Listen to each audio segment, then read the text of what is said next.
بسم اللہ الرحمن الرحیم۔ الحمدللہ رب العالمین،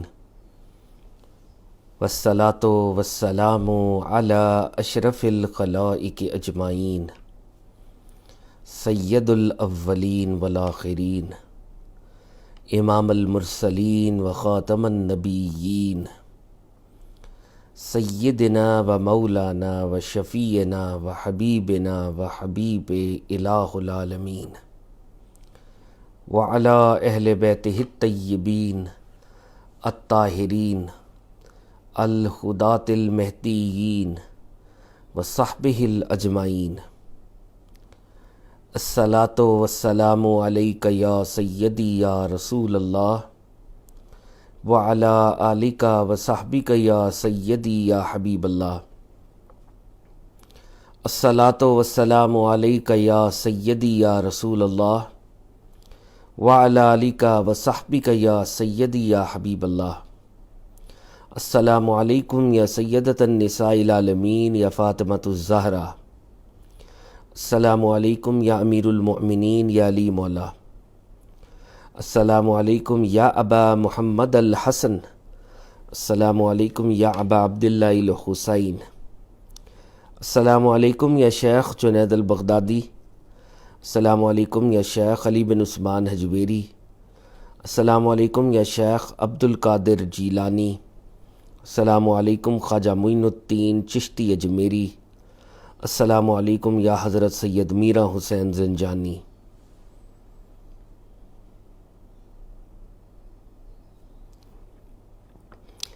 خواتین و حضرات، ہمیشہ کی طرح ہم اپنی کانورزیشن کا آغاز شیخ علی بن عثمان حجویری، جو ہمارے سب کانٹیننٹ کے بہت بڑے صوفی مسٹک گزرے ہیں، ان کی اس قول سے ہم آغاز کرتے ہیں کہ فرمایا سننے والے کا مقام بولنے والے سے بڑھ کر ہے، کیونکہ جو سنتا ہے وہ رب تعالیٰ کی رضا کے لیے سنتا ہے، اور جو بولتا ہے وہ کبھی تو رب کی رضا کے لیے بولتا ہے، بہت دفعہ اپنی ذات اور اپنے نفس ہی کو راضی کر رہا ہوتا ہے۔ ہم اللہ تعالیٰ سے دعا کرتے ہیں میرا بولنا، ہم سب کا سننا پروردگار آپ کی رضا کے لیے ہو اور ہمارے نفس کی رضا کے لیے نہ ہو، آمین یا رب العالمین۔ خواتین و حضرات، اللہ تعالیٰ کا جتنا ہم شکر ادا کریں، جتنا اس کے فضل اور اس کی نعمت پر شکر ادا کریں، اتنا ہی کم ہے کہ آج ایک دفعہ پھر رب العزت نے اپنا فضل فرمایا اور ہم سرکار دو عالم علیہ الصلاۃ والسلام کے میلاد کے بلیسڈ منتھ میں آقا کے حوالے سے اس نشست کا اہتمام کیے ہوئے ہیں۔ یقیناً توفیق رب العزت کی ہے، اور ہم رب العزت کا جتنا شکر ادا کریں اتنا ہی کم ہے۔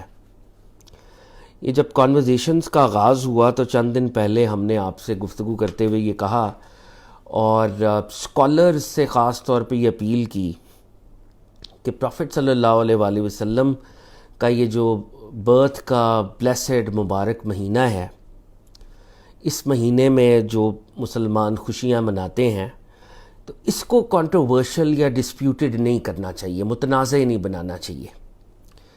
But like every year it is very unfortunate کہ ہمارے بہت سے اسکالرز جو سارا سال سوئے رہتے ہیں اور ربیع الاول میں جاگتے ہیں، اور ربیع الاول میں ہمیں دوبارہ مسلمان کرنے کی کوشش کرتے ہیں، ہم پر کفر و شرک اور بدعت کے فتوے لگاتے ہیں، تو دل بہت دکھتا ہے اصل میں۔ اور میں دو چار باتیں آج بہت ہی درد مندانہ طور پہ اپیل کروں گا اسکالرز سے کہ جو شیلو لٹرلزم ہے، لفظیت ہے، اس سے باہر نکلیں۔ لفظ سے معانی تک کا سفر، from letter to spirit, from words to meanings, اس طرف مارچ فارورڈ کریں، اس طرف آگے بڑھیں۔ اور جب تک آپ لفظوں میں پھنسے رہیں گے تو آپ یہ فتوے بازیاں کرتے رہیں گے۔ مجھے بہت دکھ ہوا کہ میں نام شاید نہ لوں، لیکن دو ہمارے بہت ہی، ایک پاکستان کے بڑے اسکالر اور ایک ہمارے ملک ہندوستان کے اسکالر جو باہر موجود ہیں، عجیب و غریب سینسلیس قسم کے ان کے پوسٹ اور ان کے ویڈیوز آئے، اور انہوں نے اس مبارک فیسٹیول کو اس کی سینکٹٹی کو اور اس کی سیکرڈ نیچر کے حوالے سے کویسچنز کو ریز کیا۔ سب سے پہلے تو میں 2-4 باتیں عرض کرنا چاہوں کہ ہر شے کو، یہ لاسٹ ٹائم بھی ہم نے بات ایک دن کی تھی، کہ حلال اور حرام کے لینز میں نہیں دیکھنا ہوتا۔ ہم انسان ہیں، میری نفسیاتی ضروریات ہیں، میری سماجی ضروریات ہیں۔ میں نفسیاتی طور پہ اپنے نبی صلی اللہ علیہ وآلہ وسلم سے کنیکٹ کرنا چاہتا ہوں، میں سماجی طور پہ، معاشرتی طور پہ، سوشیولوجیکلی نبی پاک سے کنیکٹ کرنا چاہتا ہوں۔ تو بہت سے ایسے کام میں کرتا ہوں جو حلال اور حرام کے لینز میں نہیں ہیں، وہ they are expression of my love. اور ایکسپریشن آف لو کو آپ حلال اور حرام اور بدعت کے لینز میں کیسے دیکھ سکتے ہیں؟ تو یہ بحث ہی اصل میں غلط ہے، فضول ہے۔ اور اگر آپ بدعت اور انوویشن اور وہ حدیث ہمیں سنائیں گے تو میں آپ سے 1-2 سوالات کرتا ہوں اور ذرا اس پہ غور کریں۔ اگر قرآن میں جیسے کہ بالکل بجا طور پہ ارشاد فرمایا گیا کہ میں نے دین مکمل کر دیا اور نعمت تمام کر دی، اسلام کو پسند کیا، تو آپ اس آیت کو کوٹ کرتے ہیں اور پھر آپ کہتے ہیں کہ دیکھیں جب نعمت تمام ہو گئی تھی تو تب تو میلاد نہیں ہو رہا تھا۔ آپ اس طرح سے آرگیو کرتے ہیں۔ میرا آپ سے سوال ہے، کیا پروفٹ صلی اللہ علیہ وسلم کے دور میں 2 گتوں کے درمیان قرآن شریف ایگزسٹ کرتا تھا؟ یہ جو قرآن جو آج ہم پڑھ رہے ہیں ایک کتابی فارم میں، بک فارم میں، کیا یہ اسی طرح پروفٹ صلی اللہ علیہ وسلم کے دور میں ایگزسٹ کرتا تھا؟ یہ جو احادیث مبارکہ آج ہم پڑھتے ہیں اور جو ان احادیث کی ٹرمینالوجیز ہیں، کیا بخاری شریف پروفٹ صلی اللہ علیہ وسلم کے دور میں ایگزسٹ کرتی تھی؟ یہ صحاح ستہ احادیث کی گریڈز کرنا، یہ صحیح ہے، حسن ہے، یہ صحابہ نے کیا ہے؟ کیا کسی صحابی کو یہ خبر ہے کہ حدیث صحیح، حسن یا ضعیف ہوتی ہے؟ آپ کے ہاں، آپ کے اپنے مدارس کے اندر بخاری شریف کا ختم ہوتا ہے، ختم بخاری، کیا یہ آقا اور ان کے صحابہ نے کیا ہے؟ ختم بخاری، بخاری تو ایگزسٹ نہیں کرتی تھی۔ کیا کوئی شخص یہ جرت اور جسارت کر سکتا ہے کہ وہ یہ کہے کہ نعوذ باللہ بخاری شریف یا حدیث کو کمپائل کرنا نعوذ باللہ بدعت ہے؟ آپ سب یہ لوگ تب یہ گفتگو کریں گے کہ قرآن کو جمع کرنا ایک ٹول ہے، احادیث کو جمع کرنا ایک ٹول ہے کہ نبی پاک سے محبت پیدا ہو، نبی پاک کی تعلیمات پھیلے۔ اور آپ پھر ہمیں یہ کہیں گے کہ ان چیزوں کو حلال حرام کے لینز میں نہیں دیکھتے۔ آپ پھر ہمیں کہیں گے کہ یہ چیزیں بدعت کے زمرے میں نہیں آتی، اس سے تو امت مسلمہ کو فائدہ ہو رہا ہے۔ تو پروفٹ صلی اللہ علیہ وسلم کے نام پر سجنے والی بزمیں، محفلیں جن میں درود پڑھا جا رہا ہے، درود اصلاً نبی پاک کے سامنے پڑھا گیا، قرآن کا حکم ہے، نعتیں پڑھی گئیں پروفٹ صلی اللہ علیہ وسلم کے سامنے، اصلاً سنت ہے۔ یہ پروفٹ صلی اللہ علیہ وسلم نے اپنی برتھ ڈے کو ہر منڈے کو روزہ رکھا، اصلاً سنت ہے۔ یہ جب یہ چیزیں پروفٹ صلی اللہ علیہ وسلم کے دور میں جو ایگزسٹ بھی کرتی تھیں اور آج ان کو ہم دوبارہ سے سیلیبریٹ کرتے ہیں، تو آپ اس پہ بدعت کے فتوے لگا دیتے ہیں۔ کیا یہ میلاد بھی ایک ٹول نہیں ہے کہ لوگوں کے اندر پروفٹ صلی اللہ علیہ وسلم کی محبت جاگے اور وہ آقا کا ذکر سنے؟ اور میلاد کے اندر کیا ہوتا ہے؟ برتھ سٹوری بتائی جاتی ہے۔ کیا نبی صلی اللہ علیہ وسلم کی احادیث موجود نہیں ہے جس میں آپ نے اپنی تخلیق کا ذکر کیا، صحابہ کو بتایا، اپنے خاندان کا ذکر کیا، اپنے پیرنٹس کے بارے میں گفتگو کی، اپنے اجداد کا تذکرہ کیا؟ کیا وہ احادیث موجود نہیں ہے؟ تو یہ بدعت اور یہ اس سے باہر آئیں اور اس لیول پر کانورزیشن ہوتی ہے کہ جی یہ لفظ عید اس کے اندر آ گیا، ہماری تو 2 عیدیں ہیں۔ اور بھائی یہ لفظ عید خوشی کے دن کو کہتے ہیں۔ ہر چیز اگر ہمارے ہاں کوئی بزرگ آ جائے، کوئی بڑا آ جائے، تو ہم کہتے ہیں کہ جی ہمارے گھر تو عید ہو گئی۔ تو کیا آپ کے لاجک سے ہم یہ کہیں گے نہیں نہیں نہیں یہ کیا کہہ دیا آپ نے، بدعت ہوگی؟ یہ تو عیدیں تو 2 ہوتی ہیں، عید الاضحیٰ اور عید الفطر۔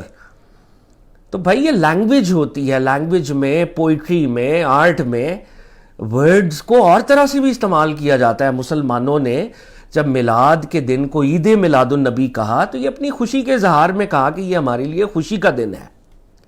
یہ کوئی اصطلاحی طور پہ عید الفطر یا عید الاضحیٰ کا مقابلہ کرنے کے لیے یہ باتیں نہیں ہو رہی۔ تو میں بڑا دست ادب جوڑ کر جو لوگ اس گفتگو کو کبھی سنیں گے، میں ان سے کہوں گا کہ اپنے دل بڑے کریں، اپنے شعور کے بند دریچے کو کھولیں، اور اس شالو لٹرلزم سے باہر نکلیں. اور آقا سرکار دو عالم صلی اللہ علیہ وسلم نے فرمایا تھا انما الاعمال بالنیات.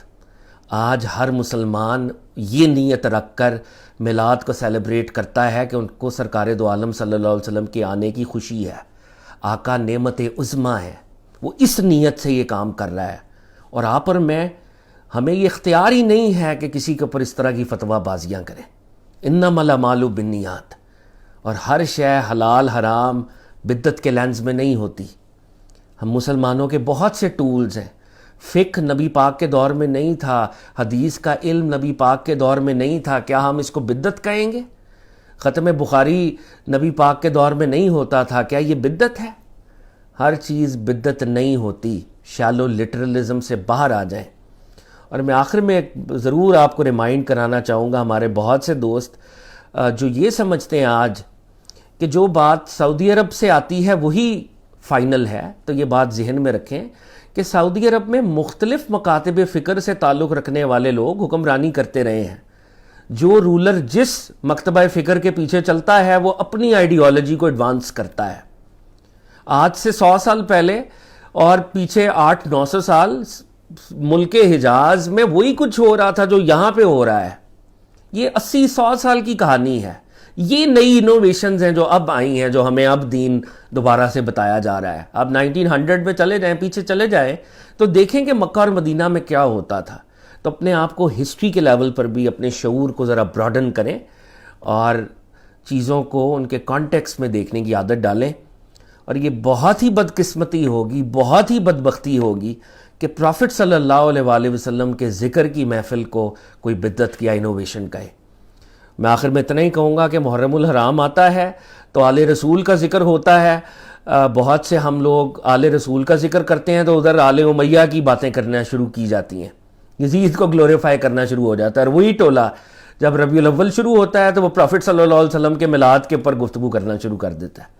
تو یہ اس کے اوپر میں علماء سے, جو ہمارے تمام مکاتب فکر کے علماء ہیں, میں انہیں دعوت غور دیتا ہوں اور ان سے ریکویسٹ کرتا ہوں کہ آقا سرکار دو عالم صلی اللہ علیہ وسلم سے جڑی ہوئی جو گیدرنگز ہیں ان کو نعوذ باللہ متنازع نہ بنائیں.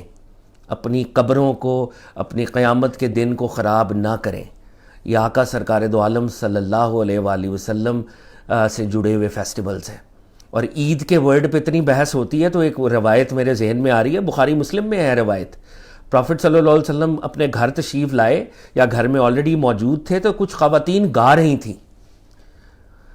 تو حضرت ابوبکر صدیق رضی اللہ تعالیٰ عنہ غالباً اندر داخل ہوئے اور انہوں نے ان بچیوں کو ڈانٹا کہ تم نبی کے سامنے گا رہی ہو.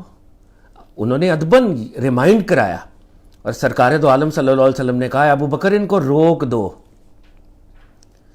ہر علاقے کا ایک یوم عید ہوتا ہے اور یہ اپنے یوم عید کو سیلیبریٹ کر رہی ہیں. اور وہ یوم عید کیا تھا کہ پرانے وقتوں میں کبھی مدینے والوں نے ایک وار جیتی تھی, اس وار کی یاد میں وہ بچیاں گانے گا رہی تھیں, اس کی یاد میں اس کو سیلیبریٹ کر رہی تھیں.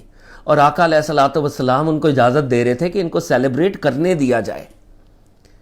تو آقا کے سامنے پرانے وقتوں کی کوئی سیلیبریشن ہوئی جس کا تعلق بظاہر دین سے نہیں ہے اور آقا نے اس کو اکنالج کیا. یہ بخاری مسلم کی روایتیں ہیں, یہ کوئی گپ شپ نعوذ باللہ پروگرام نہیں ہے. آپ اپنی روایتیں پیش کرتے ہیں, پوری ہولسٹک پکچر نہیں دیکھتے.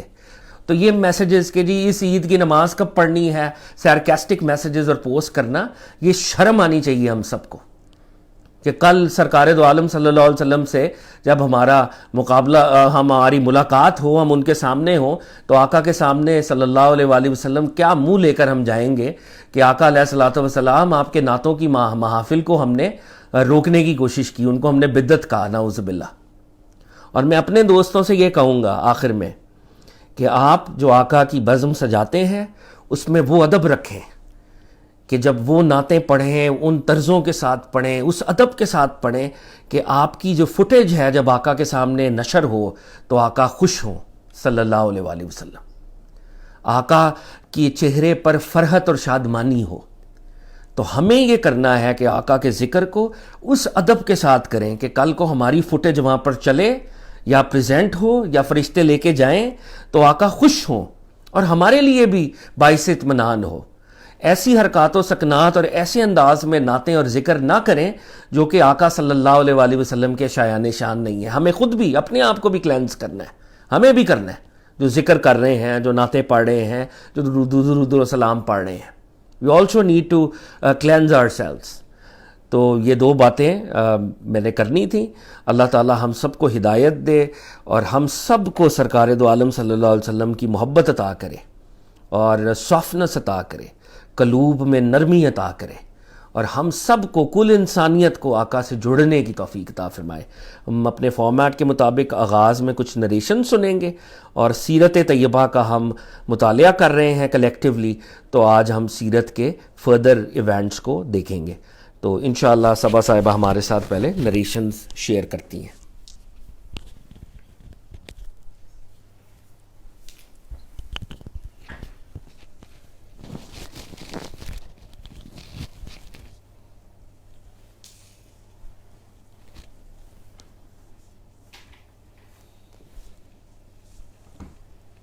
اعوذ باللہ من الشیطان الرجیم. بسم اللہ الرحمن الرحیم. اشہد ان لا الہ الا اللہ وحدہ لا شریک لہ واشہد ان محمدا عبدہ ورسولہ. الصلاۃ والسلام علیک یا سیدی یا رسول اللہ. السلام علیکم یا انبیاء اللہ. السلام علیکم پروفٹ محمد صلی اللہ علیہ وآلہ وسلم کی تمام اہل بیت کو اور ان کی تمام فیملی کو اور ان کے تمام کمپینینز کو اور ان کے تمام بلاوڈ امتیز کو اور اس امت کے تمام اولیاء کرام کو.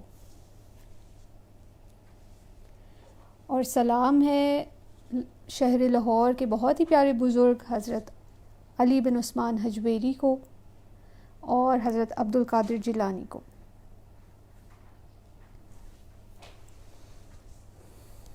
یہ پہلی حدیث ہم پڑھ رہے ہیں اور یہ ایمان کے بارے میں ہے, فیتھ کے بارے میں ہے. اور پروفٹ محمد صلی اللہ علیہ وآلہ وسلم نے ہمیں سکھایا ہے اس حدیث کے تھرو کہ فیتھ کے, ایمان کے بھی درجات ہوتے ہیں, لیولز ہوتے ہیں, درجے ہوتے ہیں. اور فیتھ انکریز بھی کر سکتا ہے, ڈیکریز بھی کر سکتا ہے. اور ہمیں کن چیزوں پہ کام کرنے کی ضرورت ہے جن کے تھرو ہمارا فیتھ امپروو ہو سکتا ہے, ڈیپن ہو سکتا ہے, انکریز ہو سکتا ہے. اور ہم کیا چیزیں کر سکتے ہیں جن کے تھرو اگر ہمارا فیتھ, ہمارا ایمان پکا نہیں ہے, کمزور ہے, تو ہم کیا چیزیں کر سکتے ہیں جن چیزوں کے تھرو ہمارے نفس کی, ہماری سول کی کلینزنگ ہوگی, ہمارے نفس کا تزکیہ ہوگا, ہمارے دل کی صفائی ہوگی. وہ کیا چیزیں ہیں؟ اور یہ بہت فیمس حدیث ہے اور اس حدیث کو اکثر حدیث جبرائیل بھی کہا جاتا ہے. تو ہم یہ سنتے ہیں. حضرت عبداللہ بن عمر کہتے ہیں کہ مجھ کو میرے والد حضرت عمر بن الخطاب رضی اللہ عنہ نے ایک روز بتایا, ایک روز کہا. تو حضرت عمر سے یہ روایت ہے. حضرت عمر کہتے ہیں کہ ایک روز ہم رسول اللہ صلی اللہ علیہ وآلہ وسلم کے پاس بیٹھے ہوئے تھے. اتنے میں ایک شخص آیا جس کے کپڑے بہت ہی زیادہ سفید تھے اور اس کے بال نہایت ہی کالے تھے. تو پروفٹ صلی اللہ علیہ وآلہ وسلم کے ساتھ کمپینینز بیٹھے ہوئے تھے, وہاں حضرت عمر بھی موجود تھے. اور وہ کہتے ہیں کہ ہم نے دیکھا کہ ایک آدمی پروفٹ محمد صلی اللہ علیہ وآلہ وسلم کے پاس آیا. اس کے کپڑے بہت ہی زیادہ سفید اور صاف شفاف تھے اور اس کے بال انتہائی کالے تھے اور وہ بہت پرومیننٹ اور خوبصورت جیسے لگ رہا تھا. تو کہتے ہیں کہ وہ انسان رسول صلی اللہ علیہ وآلہ وسلم کے پاس آ کے بیٹھ گیا. اتنے میں ایک شخص آیا اور اس کے کپڑے نہایت ہی سفید تھے اور بال نہایت ہی کالے تھے اور وہ نبی پاک کے پاس آ کے بیٹھ گیا. یہ نامعلوم ہوتا تھا کہ وہ سفر سے آیا ہے اور کوئی ہم میں سے اس کو پہچانتا بھی نہ تھا. تو اس کے کپڑوں پہ کوئی سفر کے ٹریول کے آثار نہیں تھے کیونکہ اس کے کپڑے بہت زیادہ صاف تھے, لیکن ہم میں سے کوئی اس کو پہچانتا بھی نہیں تھا. تو وہ انسان اس جگہ ہمارے شہر کا بھی نہیں لگ رہا تھا. ہی لکڈ لائک اے اسٹرینجر, لیکن اس پہ ٹریول کے کوئی آثار نہیں تھے. وہ بیٹھ گیا نبی صلی اللہ علیہ وآلہ وسلم کے پاس آ کر اور اپنے گھٹنے نبی صلی اللہ علیہ وآلہ وسلم کے گھٹنوں سے ملا دیے اور دونوں ہاتھ اپنی رانوں پر رکھے.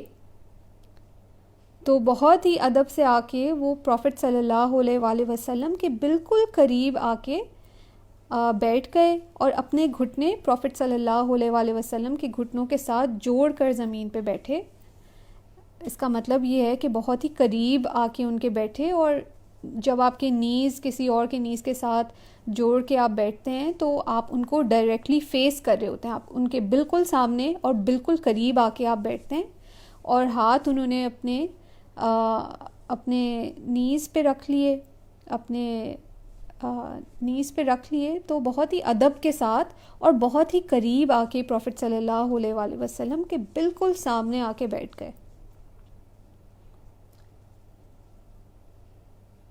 اپنے ہاتھ اپنی رانوں پر رکھے اور پھر اس شخص نے کہا, اے محمد بتائیے مجھ کو کہ اسلام کیا ہے. تو پہلا سوال اس شخص نے پوچھا پروفٹ صلی اللہ علیہ وآلہ وسلم سے کہ مجھے بتائیے کہ اسلام کیا ہے. رسول اللہ صلی اللہ علیہ وآلہ وسلم نے فرمایا, اسلام یہ ہے کہ تو گواہی دے, یعنی زبان سے اور دل سے یقین کے ساتھ تو یہ گواہی دے اس بات کی کہ کوئی معبود نہیں ہے سوائے اللہ تعالیٰ کے, اور محمد صلی اللہ علیہ وآلہ وسلم اس کے بھیجے ہوئے ہیں, اور قائم کر نماز کو, اور ادا کرے زکوٰۃ کو, اور روزے رکھے رمضان کے, اور حج کرے خانہ کعبہ کا اگر تجھ سے ہو سکے. تو سب سے پہلا سوال انہوں نے پوچھا کہ یہ بتائیے کہ اسلام کیا ہے. اس کے جواب میں پروفٹ صلی اللہ علیہ وآلہ وسلم نے بتایا کہ اسلام یہ ہے کہ تم سب سے پہلے اپنے دل سے, اپنی زبان سے اس بات کو تسلیم کرو اور اس کو کہو, دل سے بھی اور زبان سے بھی, کہ اللہ تعالیٰ کے سوا کوئی معبود نہیں ہے. there is no creator except God, except اللہ. اور یہ کہو کہ پروفٹ صلی اللہ علیہ وآلہ وسلم اس کے بھیجے ہوئے نبی ہیں, اس کے بھیجے ہوئے رسول ہیں. So believe in Allah as the one and only creator, and believe in Prophet Muhammad صلی اللہ علیہ وآلہ وسلم as his prophet. کہ تم یہ کہو اور اس بات پہ پکا یقین رکھو, اور اس کے بعد تم نماز کو قائم کرو, اور تم زکوٰۃ بھی دو, اور تم رمضان کے روزے رکھو, اور تم حج کرو خانہ کعبہ کا. تو یہ کچھ چیزیں ہیں جو کہ اسلام ہے, and this is the first level of faith. کہ پہلا فیتھ کا لیول یہ ہے کہ آپ ان چیزوں پہ یقین کریں اور آپ ان چیزوں کو کریں, اور ان میں کافی چیزیں ہماری پیوریفیکیشن کے لیے بھی ہیں.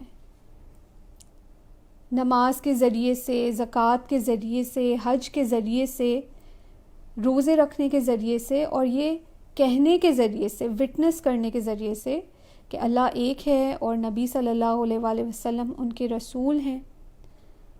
یہ چیزیں ہمارے دل کی, ہمارے جسم کی, ہماری کلینزنگ, ہمارے تزکیے کے لیے ہیں, اور اللہ تعالیٰ کو یہ پسند ہیں. یہ چیزیں ان کے تھرو ہمارا تزکیہ ہوتا ہے, ہماری کلینزنگ ہوتی ہے.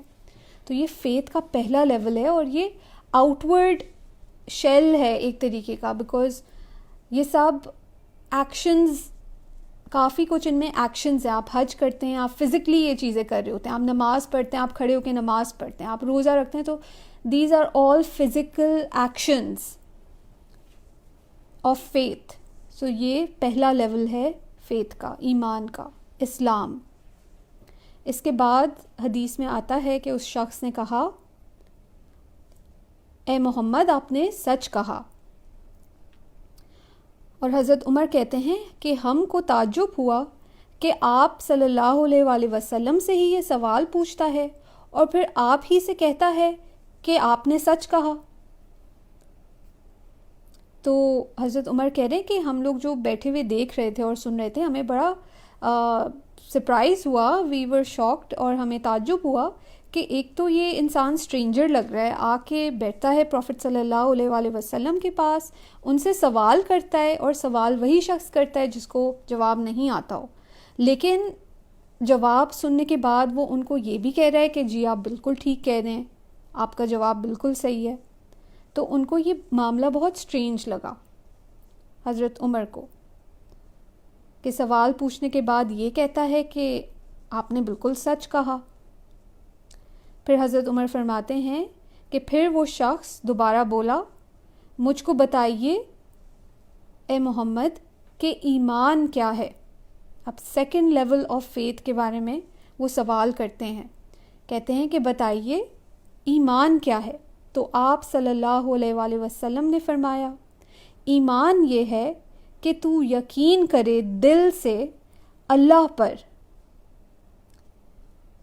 اور تو یقین کرے اللہ کے فرشتوں پر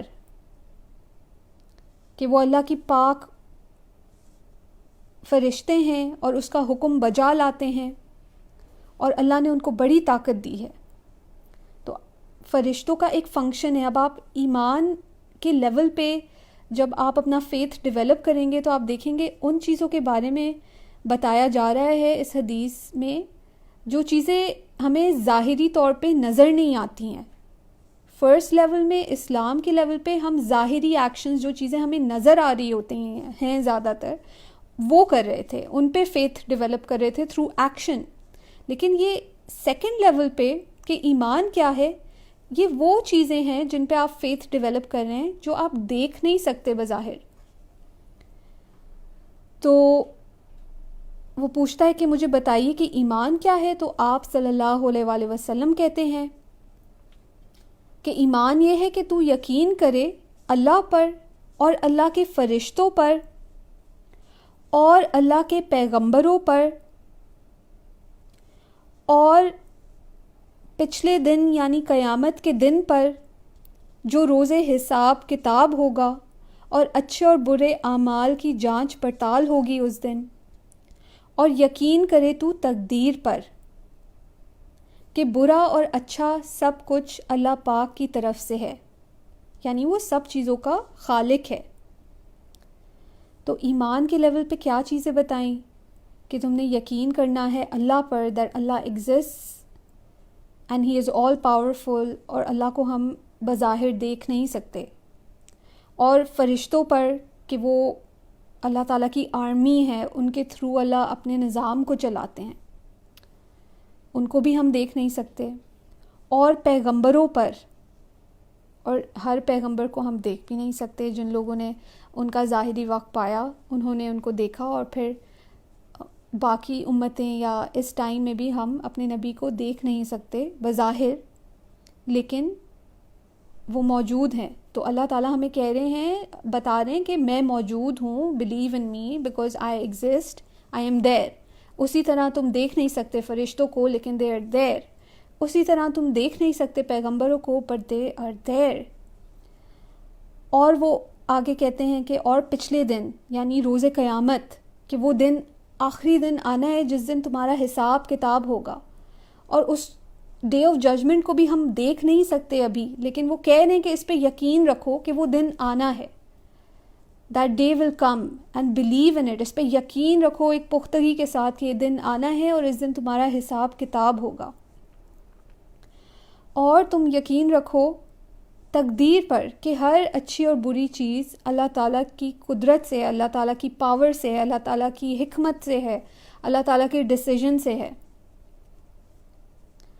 تو ان چیزوں پہ سیکنڈ لیول آف فیتھ ہے, اور یہ اوبویسلی یہ فرسٹ لیول اسلام سے ایک اوپر کا درجہ ہے, بیکاز دیکھی ہوئی چیزوں پہ ایمان لانا تو بہت آسان کام ہے، لیکن ان دیکھی چیزوں پہ ایمان لانا، ایک چیز آپ کو نظر نہیں آ رہی اور اس پہ آپ بلیو کریں، this is a higher degree of faith. یہ ایمان کا ایک اعلیٰ درجہ ہے. تو پروفٹ صلی اللہ علیہ وآلہ وسلم نے جب یہ بتایا تو پھر وہ شخص بولا کہ آپ نے سچ کہا. پھر اس شخص نے دوبارہ پوچھا مجھ کو یہ بتائیے کہ احسان کیا ہے. تو اب یہ تھرڈ لیول آف فیتھ کے بارے میں بات کر رہے ہیں، تھرڈ لیول آف ایمان، ایک اس سے بھی زیادہ اونچا درجہ ایمان کا، کہ احسان کیا ہے. تو آپ صلی اللہ علیہ وآلہ وسلم نے فرمایا احسان یہ ہے کہ تم اللہ تعالیٰ کی عبادت کرو اس طرح سے دل لگا کر کہ جس طرح تم اس کو دیکھ رہے ہو، اور اگر اتنا تم سے نہ ہو سکے تو یہی صحیح کہ وہ تم کو دیکھ رہا ہے. تو پروفٹ صلی اللہ علیہ وآلہ وسلم نے ہائیسٹ ڈگری آف فیتھ کے بارے میں ہمیں بتایا، احسان کے بارے میں، یا اس کو ایکسلنس بھی کہا جاتا ہے یا عرفان بھی کہا جاتا ہے. احسان کے بارے میں انہوں نے بتایا کہ ہائیسٹ ڈگری آف ایمان یہ ہے کہ تم اپنی زندگی میں ایسے بیہیو کرو، ایسے فنکشن کرو ایز اف تم ہر مومنٹ اللہ تعالیٰ کو دیکھ رہے ہو.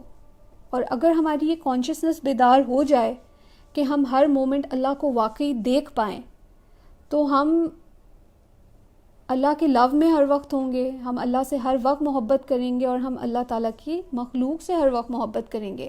ہم ظلم نہیں کریں گے، ہم کسی بھی طریقے کا کہ غلط ایکشنز نہیں کریں گے. تو پروفٹ صلی اللہ علیہ وآلہ وسلم نے بتایا کہ ہائیسٹ ڈگری یہ ہے کہ تم ایسے بیہیو کرو اور یہ کانشیسنس اپنے اندر بیدار کر سکو کہ تم اللہ کو دیکھ پاؤ. اور اگر یہ تمہارے اندر بیدار نہیں ہو رہی، اگر اس لیول آف کانشیسنس کے تک تم نہیں پہنچ رہے، اس لیول آف ایمان تک تم نہیں پہنچ سکتے، تو ایٹ لیسٹ تم یہ سمجھو ہر وقت ہر مومنٹ کہ اللہ تعالیٰ مجھے دیکھ رہے ہیں. اگر تم ان کو نہیں دیکھ پا رہے تو یہ بیدار کر لو اپنے اندر کہ اللہ مجھے دیکھ رہے ہیں ہر مومنٹ، یعنی ہر مومنٹ کی اسکروٹنی ہو رہی ہے. تو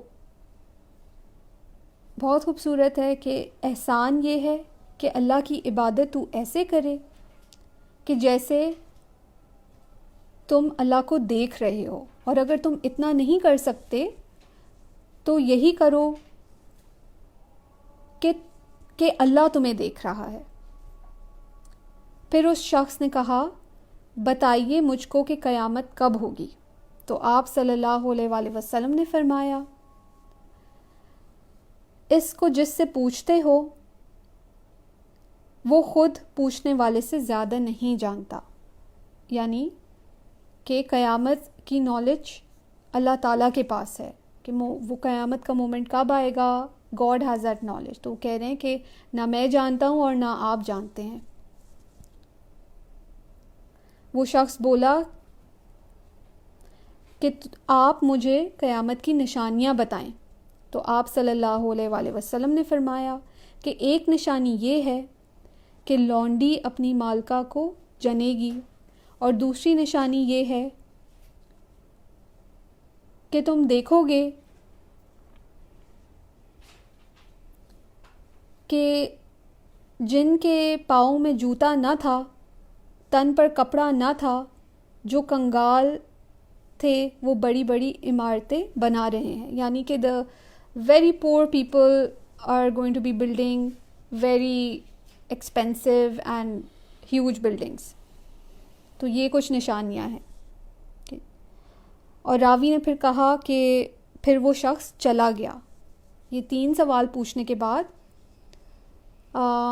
یہ شخص اٹھا اور وہاں سے چلا گیا.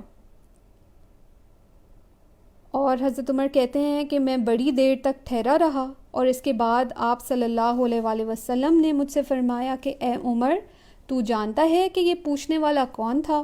تو میں نے کہا اللہ اور اس کا رسول ہی خوب جانتے ہیں. تو آپ صلی اللہ علیہ وآلہ وسلم نے فرمایا وہ جبرائیل علیہ السلام تھے اور وہ تم کو تمہارا دین سکھانے آئے تھے. سو حضرت جبرائیل ایک انسان کی شکل میں نبی صلی اللہ علیہ وآلہ وسلم کے پاس آئے, ان کے بالکل قریب بیٹھے اور کمپینینز آف پروفٹ صلی اللہ علیہ وآلہ وسلم ارد گرد موجود تھے محفل میں, اور حضرت جبرائیل نے نبی صلی اللہ علیہ وآلہ وسلم سے 3 سوال پوچھے اسلام, ایمان اور احسان کے بارے میں, اور یہ 3 درجے ہیں فیتھ کے. اور ہم یہ دیکھیں گے کہ ہم اپنی ڈیلی لائفز میں انہی 3 درجوں میں فلکچویٹ کر رہے ہوتے ہیں, اسٹرگل کر رہے ہوتے ہیں. کچھ لوگ اسلام کے لیول پہ بس فوکس کر رہے ہوتے ہیں اور وہ ظاہری چیزوں پہ فوکس کر رہے ہوتے ہیں ہر وقت. کچھ لوگ جو اس سے آگے بڑھتے ہیں ان کا فیتھ ڈیولپ ہوتا ہے, ان کا یقین غیب کی چیزوں پہ بھی ہونا شروع ہوتا ہے, اور جو لوگ اس سے بھی آگے پہنچتے ہیں تو وہ اپنی زندگی کو ایسے بسر کرتے ہیں جیسے کہ وہ اللہ کو دیکھ رہے ہوں یا اللہ ان کو دیکھ رہے ہیں. ان کی زندگی میں ان کو دیکھ کے, ان کے ایکشنز کو دیکھ کے آپ کو یہ لگے گا, یہ محسوس ہوگا کہ these are people of high God consciousness. ان کا اللہ تعالیٰ سے رابطہ بہت مضبوط ہے. تو یہ 3 لیولز آف فیتھ کے بارے میں ایک حدیث تھی. اس کے بعد ایک اور حدیث ہے, اور اس کے اندر حضور صلی اللہ علیہ وآلہ وسلم ہمیں بتا رہے ہیں کہ اللہ تعالیٰ اپنے غیبی فرشتوں کے ساتھ, اپنی غیب کی طاقتوں کے ساتھ کیسے ان لوگوں کی مدد کرتے ہیں جو اور لوگوں کی مدد کرتے ہیں. تو حضرت ابو ہریرہ سے روایت ہے کہ رسول صلی اللہ علیہ وآلہ وسلم نے فرمایا, میں اور یتیم کی خبر گیری کرنے والا, خواہ اس کا وہ عزیز ہو یا غیر ہو, جنت میں اس طرح سے ساتھ ہوں گے جیسے یہ 2 انگلیاں ہیں. اور انہوں نے اپنی 2 انگلیاں بالکل جوڑ کے دکھائیں سب کو, یعنی اتنے قریب ہوں گے.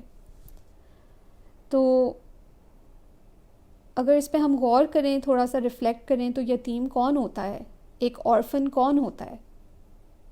ایک آرفن وہ ہوتا ہے جس کے ماں باپ نہیں ہوتے, اور اگر ایک آرفن کی ہم کنڈیشنز پہ غور کریں تو اس کے پاس کچھ بھی نہیں ہوتا, وہ دکھی بھی ہوتا ہے, اس کے پاس نہ کچھ کھانے کو ہوگا, نہ کوئی شاید مال ہوگا. تو اس حدیث میں پروفٹ صلی اللہ علیہ وآلہ وسلم اس چیز پہ ایمفسائز کر رہے ہیں کہ اگر تم اور لوگوں کی مدد کرو گے تو تم میرے ساتھ تم بہت قریب ہوگے, بیکاز میں اور لوگوں کی مدد کرتا ہوں, بیکاز اللہ لوگوں کی مدد کرتے ہیں. تو یہ ایک اللہ کی ایٹریبیوٹ ہے کہ جن کے پاس کچھ نہیں ہو, جو بہت ویک ہوں سوسائٹی میں, ان کی مدد کی جائے. And we all know profit صلی اللہ علیہ وآلہ وسلم himself was یتیم, he was an orphan. تو پروفٹ صلی اللہ علیہ وآلہ وسلم یتیموں کا درد بھی سمجھتے ہیں.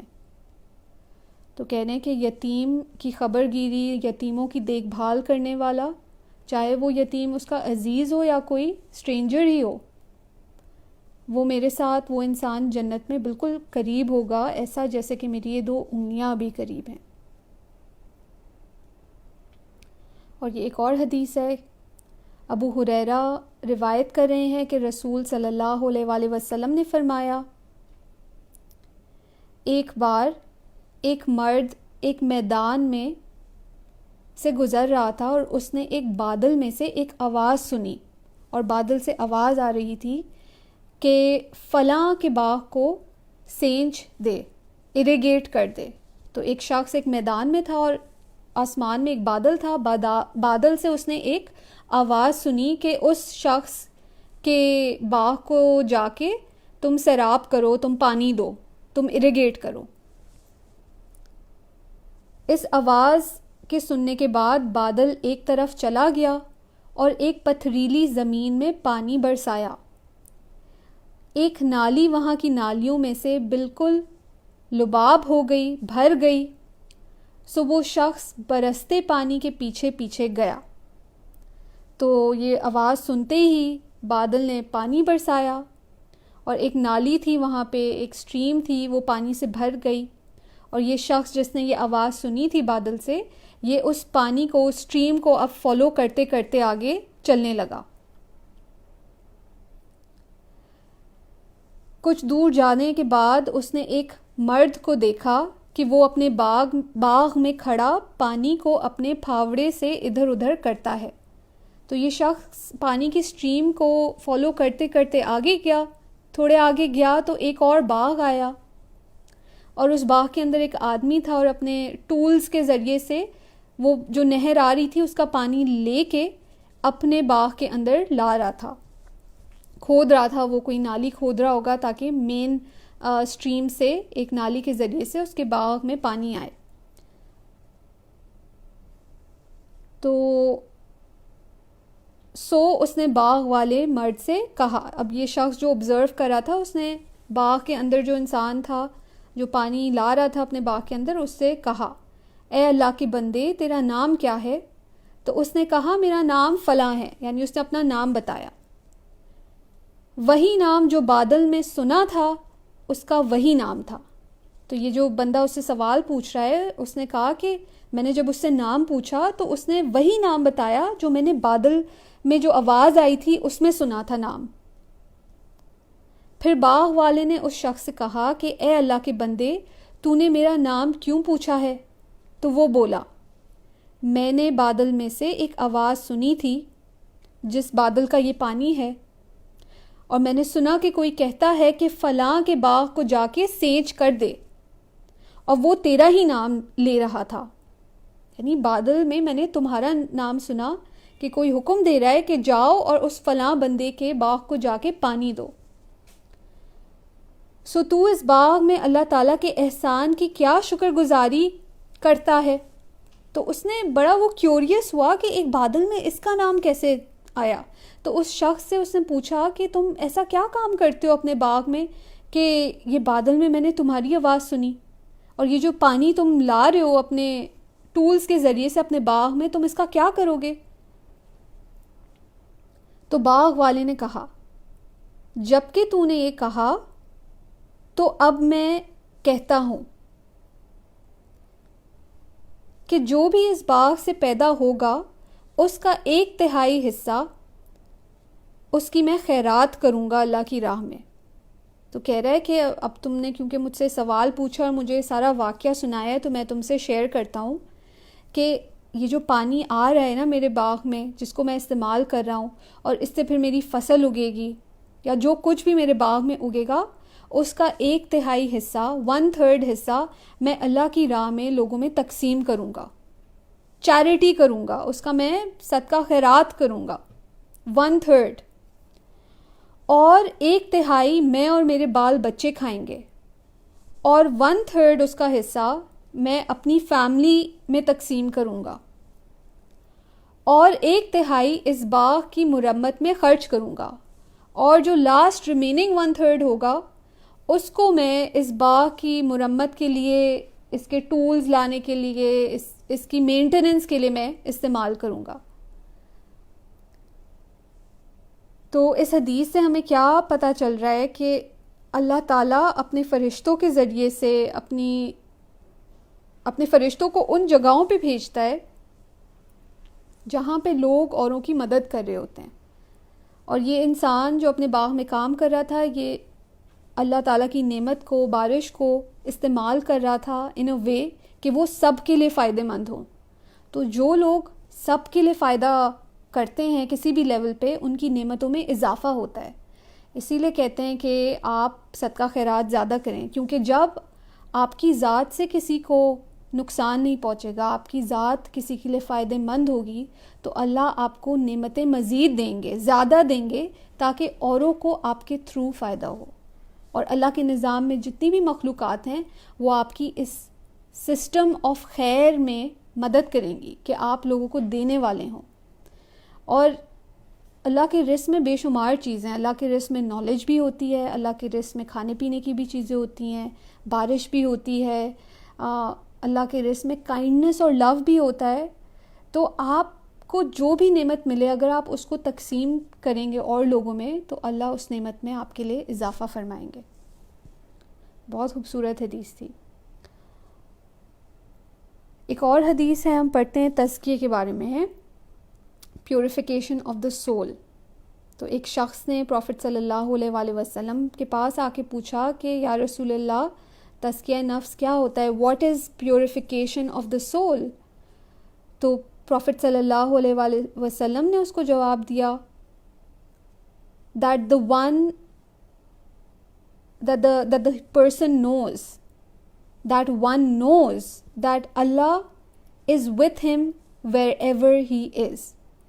تزکیہ یہ ہے کہ انسان کو یہ پتہ ہو بہت کلیئرلی ہر مومنٹ میں کہ میرے ساتھ اللہ ہے، ہر مومنٹ میں، ہر جگہ، جہاں بھی میں ہوں. That one knows that Allah Almighty is with him wherever he is. یعنی تزکیہ نفس کی جب ہم بات کرتے ہیں، دل کی صفائی کی جب ہم بات کرتے ہیں، ہمارا گول یہ ہے، وہی جو حدیث میں انہوں نے بتایا تھا، احسان والا لیول، کہ آپ نے اپنی صفائی ایسی کرنی ہے کہ آپ کا یہ شعور بیدار ہو جائے کہ ہر مومنٹ میں اللہ تعالیٰ میرے ساتھ ہیں، مجھے دیکھ رہے ہیں اور میں ان کو دیکھ رہا ہوں. اور ایسے آپ نے زندگی بسر کرنی ہے. ایک اور بہت خوبصورت حدیث ہے، اور یہ نماز کے بارے میں ہے کہ یہ جو اسلام کے پہلے لیول آف فیتھ کی جو چیزیں بتائیں تھیں، نماز، روزہ، حج، یہ ہمیں کس طرح سے کلینز کرتی ہیں، ہماری صفائی کے لیے ہیں. تو یہ ابو سعید خدری سے روایت ہے، نبی پاک صلی اللہ علیہ وآلہ وسلم فرما رہے ہیں، The 5 prayers expiate the sins between them. یہ 5 نمازیں گناہوں کو مٹاتی ہیں. جو 5 نمازوں کے درمیان آپ جتنے گناہ کرتے جاتے ہیں، تو ہر نماز جیسے جیسے آپ پڑھتے ہیں تو درمیانی حصے میں جو آپ نے گناہ کیے ہوتے ہیں وہ اس کو صفائی کرتی ہیں اس کی. The 5 prayers expiate the sins between them.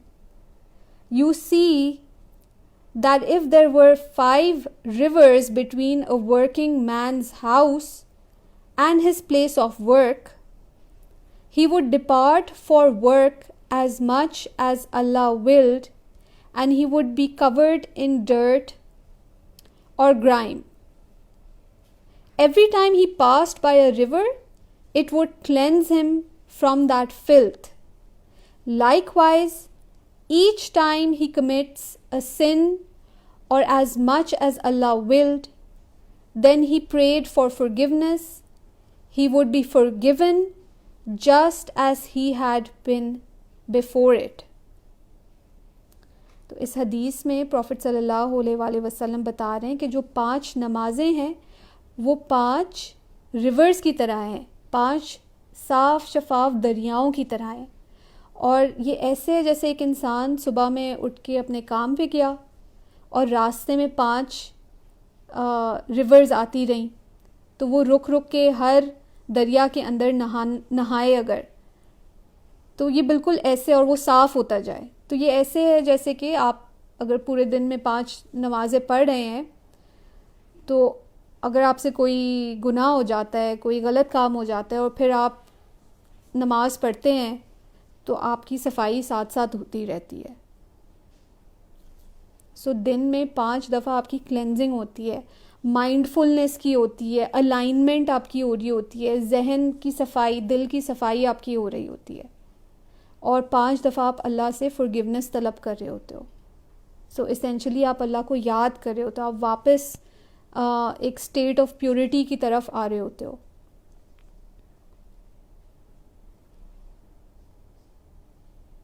اور یہ ہم ایک آخری حدیث پڑھتے ہیں.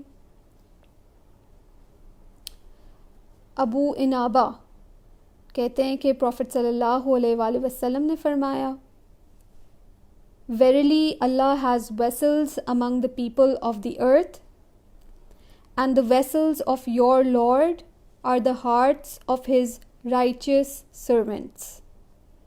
The most beloved of them to him are the softest and the most tender of them.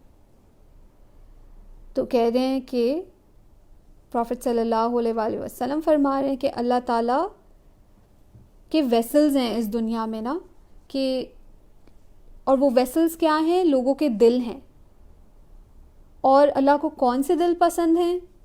کہ جو سب سے زیادہ نرم ہوں، وہی سب سے زیادہ اللہ کو پسند ہے. جن دلوں میں نرمی پائی جاتی ہے، جو سخت نہیں ہوتے، جو لوگوں سے اچھا سلوک کرتے ہیں، جو کائنڈ ہوتے ہیں، وہ دل اللہ کو پسند ہیں. اور اللہ ان دلوں کو استعمال کرتے ہیں اپنی خیر کے لیے، اپنی خیر مخلوقات میں سپریڈ کرنے کے لیے. تو اس سے ہمیں ایک تو یہ بھی سمجھ آتا ہے کہ نبیوں کے دل کتنے پیور اور کتنے صاف اور کتنے سافٹ ہوں گے.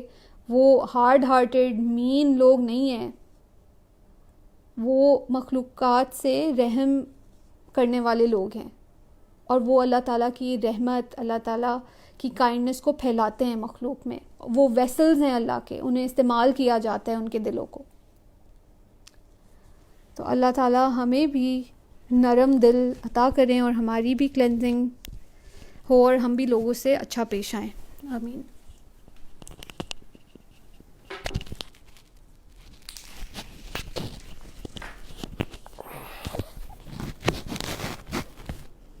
جزاک اللہ.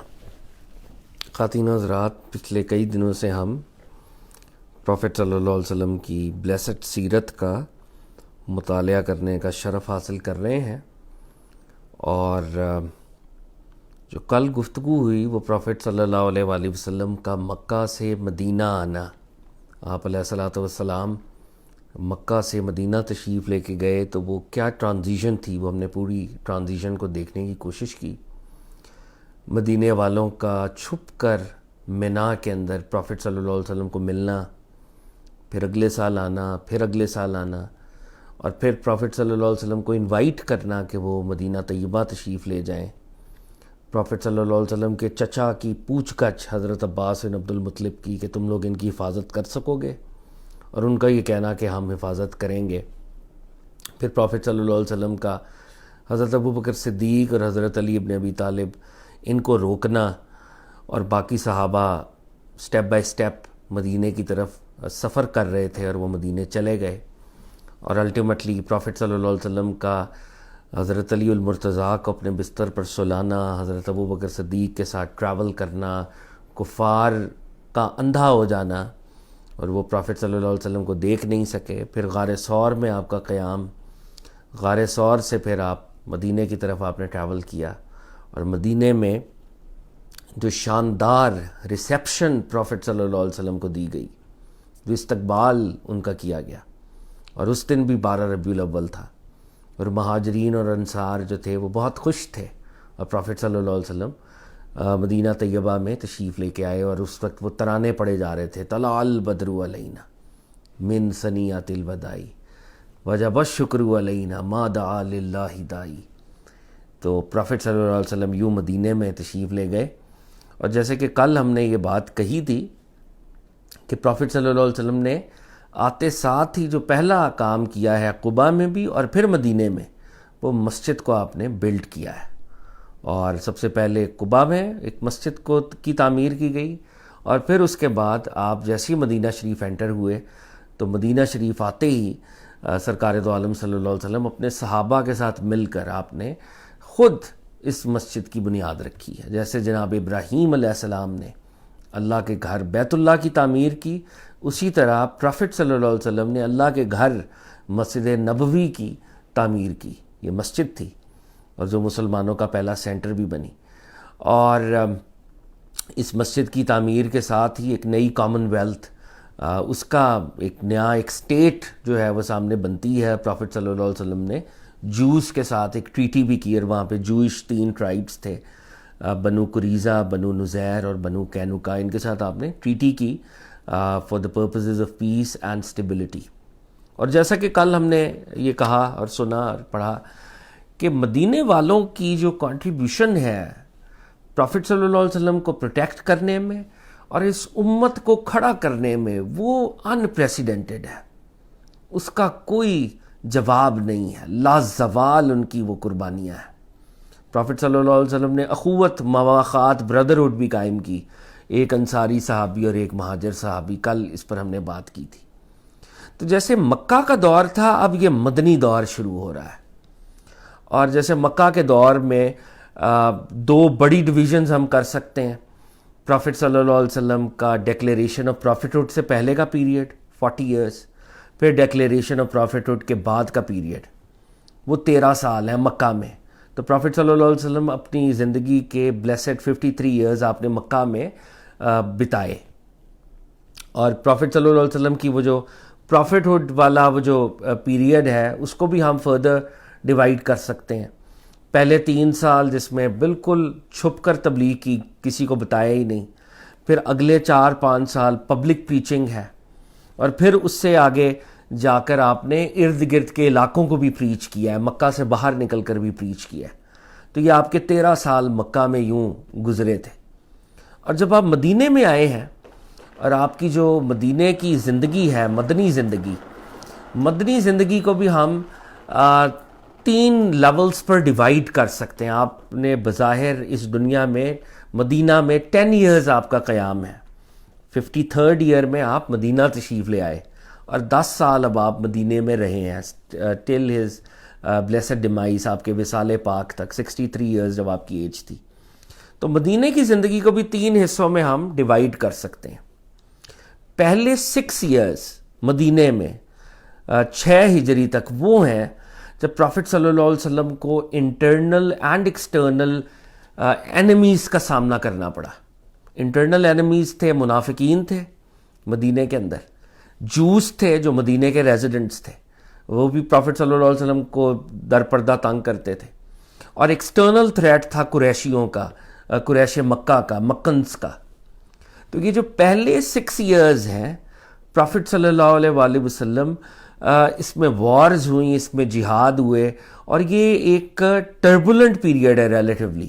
اس میں صحابہ کرام اور مہاجرین اور انصار اور پروفٹ صلی اللہ علیہ وسلم کو الرٹ ہر وقت وہ رہنا پڑتا تھا. پروفٹ کی حفاظت کرنی پڑتی تھی، سرکار دو عالم صلی اللہ علیہ وسلم کو کوئی نقصان نہ پہنچائے. لٹرلی رات کو صحابہ اٹھ کے پروفٹ کو گارڈ کرتے تھے کہ کوئی اینمی باہر سے آ کے حملہ آور نہ ہو. تو یہ صحابہ کا طریقہ کار رہا. تو پہلے 6 ایئرز مدینے میں وہ جہاد کا پیریڈ ہے جب امت کو اب کھڑا کیا جا رہا ہے. 6th ایئر میں پروفٹ صلح حدیبیہ فرماتے ہیں. مکنز کے ساتھ سیٹلمنٹ ہوتی ہے، اور ان کے ساتھ سیٹلمنٹ ہوتی ہے، اور اس سیٹلمنٹ کے تحت جیسے ہم آگے تاریخ میں دیکھیں گے، سیرت پاک میں دیکھیں گے کہ پھر پروفٹ صلی اللہ علیہ وسلم کو اجازت بھی ملتی ہے اور وہ مکہ جا کر عمرہ بھی کرتے ہیں، مدینے سے عمرہ بھی کرتے ہیں وہ. اب یہ جو اگلے 2 سال ہیں صلح حدیبیہ 6th ایئر ٹل 8th ایئر، اس میں ریلیٹیولی کام اب آ گیا ہے کیونکہ مشرکین سے ایک اگریمنٹ ہو گیا، ایک ٹریٹی ہو گئی ہے.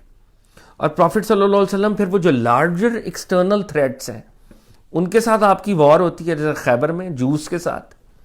اور آپ ایمپررز کو لیٹرز لکھتے ہیں، وہ جو ارد گرد کے ایمپررز ہیں، کنگز ہیں، ان کو آپ لیٹرز لکھتے ہیں اور اپنی نبوت سے آگاہ کرتے ہیں.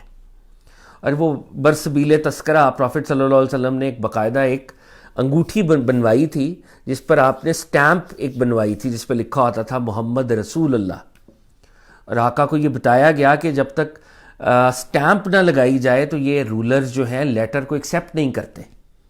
تو آقا سرکار دو عالم صلی اللہ علیہ وسلم کی ایک سٹیمپ بنائی گئی تھی جو آپ کی ایک خوبصورت سی چاندی کی انگشتری تھی، انگوٹھی تھی، اور اس کو سٹیمپ کو لگایا جاتا تھا اور وہ لیٹرز جو ہیں پھر دیے جاتے تھے. آقا کے صحابہ قاصد بن کر، میسنجر بن کر دعوت دیتے تھے، اور وہ جیسے ہم آگے دیکھیں گے. تو پہلے 6 years wars, 6 to 8 years relative کام، اور نبی صلی اللہ علیہ وسلم کی ایٹ لارج تبلیغ اور لیٹرز لکھ کے ڈپلومیٹک سفارتی طریقے کے ذریعے لوگوں کو بتانا کہ میں نبی ہوں. اور 8th ہجری میں ٹل ہز بلیسڈ ڈیمائز جب فتح مکہ ہوتی ہے تو اب یہ اسلام کو عروج کی ابتدا ہے، مسلمانوں کا عروج شروع ہوتا ہے.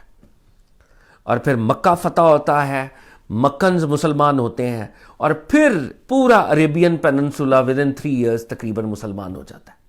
یہ جو سارا حجاز ہے تقریباً مسلمان ہو جاتا ہے، اور ڈیلیگیشنز آتے ہیں اور وہ نبی پاک سے بیعت کرتے ہیں، صحابہ بن جاتے ہیں، مسلمان ہو جاتے ہیں. یعنی جتنے یہ تو مکہ سے باہر جتنا عرب پاکٹس تھیں، یمن اور یہ سارا، یہ آہستہ آہستہ ودن 3 ایئرز مسلمان ہو جاتا ہے. تو یہ آقا سرکار دو عالم صلی اللہ علیہ وسلم کی مدنی زندگی کا اگر ہم ایک برڈز آئی ویو، ایک طائرانہ نظر دوڑائیں، تو یہ 3 طرح کی سٹیجز ہیں آپ کی مدنی زندگی میں۔ 6 ایئرز اس میں وارز ہیں، اس میں دیگر کام ہے، لیکن پرائمرلی وارز ہیں۔ جو بڑی وار ہیں وہ غزوہ بدر اور احد اور غزوہ خندق، یہ 3 بڑی وارز ہیں جن کو ہم دیکھنے کی کوشش بھی کریں گے، اور بہت سی چھوٹی وارز بھی ہیں۔ اور جوس کی سازشیں ہیں اس کے اندر، ان کو کرب کرنے کے لیے بھی پروفٹ صلی اللہ علیہ وسلم کی ملٹری ایکسپیڈیشنز ہیں۔ انہوں نے ٹریٹی آف مدینہ کو وائلیٹ کیا، اس پر ان کو پنشمنٹس ملی۔ تو یہ 6 ایئرز ہیں۔ ٹریٹی آف حدیبیہ جس کو ہم دیکھیں گے، ٹل 8th ایئر ریلیٹیو کام ہے۔ پروفٹ صلی اللہ علیہ وسلم نے خیبر کی وار لڑی ہے پرائمرلی، اور بھی چھوٹی وارز ہیں مگر خیبر بڑی وار ہے، اور اس کے علاوہ لیٹرز لکھے ہیں۔ اور فتح مکہ کے بعد بھی وارز ہیں جن میں غزوہ تبوک اور غزوہ حنین وغیرہ شامل ہیں، مگر اس کے بعد ایک مسلمانوں کے عروج کا زمانہ جو ہے وہ آ جاتا ہے، اور وہ پھر شروع ہوتا ہے، اور پھر یہ مسلمانوں کا گولڈن پیریڈ یہاں سے شروع ہوتا ہے۔ اور پھر جناب ابو بکر، جناب خاص طور پہ جناب عمر فاروق رضی اللہ تعالیٰ عنہ کے دور میں یہ امپائر جو ہے ایکسپینڈ کرتی ہے۔ اور جیسے آقا نے پیشین گوئیاں کی تھیں کہ تم رومن امپائر کو ہراؤ گے، تم ایرینین امپائر کو گراؤ گے، ورلڈ پاورز تھیں، اور کوئی سوچ نہیں سکتا تھا کہ مدینے کی یہ چھوٹی سی بستی جو ہے یہ ودن ایئرز، ودن ڈیکڈز یہ کام ہوگا، اور یہ ہوا، جو کہ بذات خود ایک معجزہ تھا۔ تو یہ آقا کی مدنی زندگی ہے۔ تو آقا کی مدنی زندگی سے ہم آگے، آج جس طرح کل گفتگو ہوئی، مسجد نبوی کی تعمیر ہوئی اور مسلمان سیٹل ہوئے، ٹریٹی آف مدینہ ہوئی، تو اب مدینے کے اپنے ڈیموگرافکس ہیں۔ مدینے میں 2 بڑے انصار کے ٹرائبس تھے، اوس اور خزرج، اور 3 بڑے جوئش ٹرائبس تھے جو بہت عرصے سے وہاں پر مدینے میں موجود تھے، بنو نزیر، بنو قریظہ، بنو کینوکا جیسے بتایا گیا، اور اوس اور خزرج یہ مسلمانوں کے انصاریوں کے 2 ٹرائبس تھے۔ اب یہاں پر ایک کیریکٹر ہے مدینے میں جس کا نام عبداللہ بن ابی ہے، اور عبداللہ بن ابی جب پروفٹ صلی اللہ علیہ وسلم آ رہے ہیں تو یہ بڑا پریشان ہے، کیونکہ عبداللہ بن ابی مدینے کے اندر بہت انفلوئنس رکھتا تھا، اور مدینے والے اس کو اپنا بادشاہ یا ایمپرر یا سردار بنانے والے تھے، اینڈ ود ان ڈیز اس نے سردار بن جانا تھا اور بادشاہ بن جانا تھا، مگر آؤٹ آف نو ویئر، اور اس کو پتہ ہی نہیں چلا شاید، کہ یہ سارے انصاری مسلمان ہو گئے ایک دم سے ود ان 2-3 ایئرز، اور اس کی وہ جو بادشاہت والا یا لیڈرشپ والا وہ جو خواب تھا وہ دھرے کا دھرا رہ گیا، اور پروفٹ صلی اللہ علیہ وسلم مدینہ شریف میں آ گئے۔ تو ہی ہیلڈ گرج اگینسٹ پروفٹ صلی اللہ علیہ وسلم، نعوذ باللہ، اور اس گرج کی بنیادی وجہ یہ تھی کہ ان کی وجہ سے میں لیڈرشپ پوزیشن سے محروم ہو گیا ہوں۔ میں مدینے کا، جس طرح مکہ کے اندر چیفز تھے، ابو جہل، ابو سفیان یا اور لوگ تھے، بنو ہاشم کے اپنے چیفز تھے، تو اسی طرح میں نے بھی ایک بڑا مدینے پوری سٹی کا میں نے چیف بن جانا تھا، جوز بھی میرے ساتھ مل گئے تھے، تو اس کے اندر وہ گرج اور بغض پیدا ہوا۔ تو یہ جب پروفٹ صلی اللہ علیہ وسلم آئے تو فوری طور پہ یہ مسلمان بھی نہیں ہوا، پھر ہوا الٹیمیٹلی، لیکن یہ منافقین کا سردار کہلایا، یہ چیف آف ہپوکریٹس کہلایا۔ تو بہرحال جب پروفٹ صلی اللہ علیہ وسلم آئے تو کفار نے اس کو خط لکھا، کفار مکہ نے، کہ ہمارے بندے تم لوگوں کے پاس آ گئے ہیں، تو تم لوگ ان کو واپس بھیجو۔ تو اب اس کو ایک اور پلی اور ایک اس کے پاس آ گئی کہ اب پروفٹ صلی اللہ علیہ وسلم اور ان کی اور یہی انفلوئنشل تھا، اس کی اپنا کلان تھا وہاں پر، تو اس نے باقاعدہ پروفٹ صلی اللہ علیہ وسلم کے خلاف اپنے ملٹری اور وہ سارا ویپن شیپن اپنے خاندان قبیلے کو جمع کیا کہ ہم ان کے خلاف وار کرنے لگے، اور ان کو ہم یا تو یہاں سے نکال دیں گے یا یہاں سے پھر ہم انہیں گرفتار کریں گے یا مرڈر کریں گے، جو بھی۔ تو اس نے وار کا ایک پورا پلان اور پلاٹ کیا، اور یہ پروفٹ صلی اللہ علیہ وسلم کے سامنے مدینے میں ہی آ گئے اسی طرح۔ تو پروفٹ صلی اللہ علیہ وسلم نے ان کو نصیحت کی کہ مدینے، اب یہ جو اس کے مدینے میں سپورٹرز ہیں ان کو نصیحت کی کہ تم لوگ ہمیں قتل کرنا چاہتے ہو قریش کی وجہ سے، تم جب ہمیں مارو گے تو تم مدینے والوں کو بھی مار رہے ہوگے، کیونکہ اب تو مدینے میں ہمارے سپورٹرز بھی ہیں، تو یہ بری بات ہے، تم ایک ایکسٹرنل اینمی کی وجہ سے اپنے بھائیوں کا قتل کرو گے، اور آف کورس پھر قتل ہوگے بھی، ساتھ کچھ تم لوگوں کو بھی نقصان ہوگا۔ تو یہ تو پیچھے نہیں ہٹا، لیکن جو اس کے سپورٹرز تھے انہوں نے بھی غور کیا کہ ہم مکہ 300-400 کلومیٹر دور ہے، 500 کلومیٹر، تو ہم ان کے بندوں کے کہنے پر ان لوگوں سے وار کیوں کریں؟ تو اس کے بندے ڈیزرٹ کر گئے اور انہوں نے وار نہیں کرنا مناسب سمجھا، حالانکہ اس کے اندر وہ گرج تھا کہ میں یہ ابھی وار کروں اور معاملے کو ختم کر دوں۔ تو اس کے نمبرز جو ہیں وہ ڈیزرٹ ہو گئے جب سرکار دو عالم نے نصیحت کی کہ تم اپنے فیملی اور کلان کے لوگوں کو مارو گے ان لوگوں کی وجہ سے۔ تو اس بات کا، نصیحت کا یہ اثر ہوا کہ اس کے جو نمبرز تھے وہ ڈسپرس ہو گئے، اور سرکار دو عالم صلی اللہ علیہ وآلہ وسلم جو ہیں مدینے میں ان کا قیام ہوا۔ اب مدینے کے لوگ مسلمان ہو گئے، اور پرانے وقتوں میں جیسے ہم نے پہلے بھی سنا کہ مکہ میں ہی حج ہوتا تھا، تو عرب ریچولز کے مطابق وہ مکہ حج کرنے جاتے تھے۔ تو اب ایک انصاری صحابی وہ مکہ گیا ہے، اور مکہ میں ان کے مطلب پرانے دوستیاں بھی ہیں، اور وہ کسی نے ان کو امان دے دیا، جیسے وی ہرڈ کہ وہاں پر امان دینے کا ایک کانسیپٹ ہوتا تھا، آپ چاہے کسی بھی مذہب سے ہیں، اگر کوئی بندہ امان دے دیتا تھا تو پھر اس کو نہیں آپ مار سکتے تھے۔ تو وہ مکہ جاتے ہیں، پرافٹ صلی اللہ علیہ وسلم مدینہ آ گئے، اور یہ انصاری مکہ جاتے ہیں عمرہ کرنے، زیارت کرنے، پلگرمیج کے لیے، اور ایک کافر ان کو امان دے دیتا ہے، وہ طواف کر رہے ہیں۔ تو جب وہاں کے لوگوں کو پتہ چلتا ہے، ابو جہل اور دیگر لوگوں کو، کہ یہ مدینے والا جو ادھر آ گیا، تو وہ کہتے ہیں کہ اگر تمہیں امان نہ ہوتی تو ہم تمہیں قتل کر دیتے، اور آئندہ سے کوئی مدینے والا جو ہے وہ مکہ میں ہمیں نظر نہ آئے، کوئی مسلمان اور کوئی مدنی انصار ہے یا مہاجر ہے جو بھی ہے وہ ادھر نہ آئے۔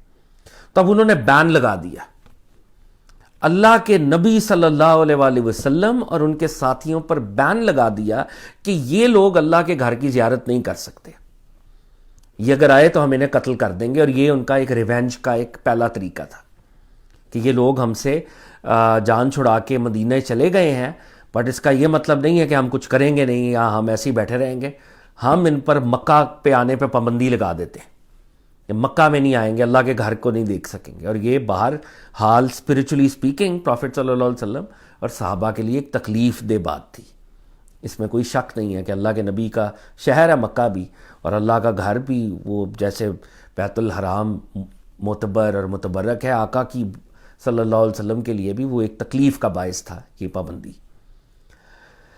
اب سرکار دو عالم صلی اللہ علیہ وآلہ وسلم کو رب العزت نے اجازت دی، اور یہ پہلی دفعہ ہوا۔ مکی دور کے اندر مسلمانوں کو اجازت نہیں تھی کہ وہ فزیکلی جہاد کر سکیں۔ تو مکی دور وہ دور ہے جب لٹرلی مسلمانوں نے اپنے آپ کو ڈیفینڈ کیا ہے، اپنے آپ کو بچایا ہے، لیکن انہوں نے اس طرح سے ہتھیار نہیں اٹھائے۔ اب قرآن میں آیات نازل ہوئیں، پروفٹ صلی اللہ علیہ وسلم کو ڈائریکٹ کیا گیا کہ اب وہ موقع آ چکا ہے کہ تم لوگ ایک اگریسو ملٹری اسٹریٹجی کو اختیار کر سکتے ہو، اب تم لوگ اپنا دفاع کر سکتے ہو، وار کر سکتے ہو، اگر تم پہ حملہ ہوا تم ان کا جواب دے سکتے ہو، اب تلوار اٹھا سکتے ہو۔ مکہ میں تلوار نہیں اٹھائی مسلمانوں نے، پورے مکن دور میں مسلمانوں نے تلوار نہیں اٹھائی، انہوں نے کنکر کھائے، کانٹوں کے اوپر چلے، خون ان کا بہایا گیا، اپنے آپ کو بس ایک سویلین انداز میں وداؤٹ اینی ویپنز بچاتے ہی رہے ہیں۔ مکہ میں مسلمانوں نے تلوار نہیں اٹھائی، لیکن اب اللہ کی طرف سے اجازت تھی کہ کیونکہ تم لوگوں پہ، اور اس آیت کے ورڈز یہ تھے کہ ظلم کے خاتمے کے لیے، اگر if I'm not mistaken، اور تم لوگ مظلوم ہو تو مظلوموں کے ساتھ ہے، اب اٹس ٹائم کہ تم لوگ کھڑے ہو جاؤ۔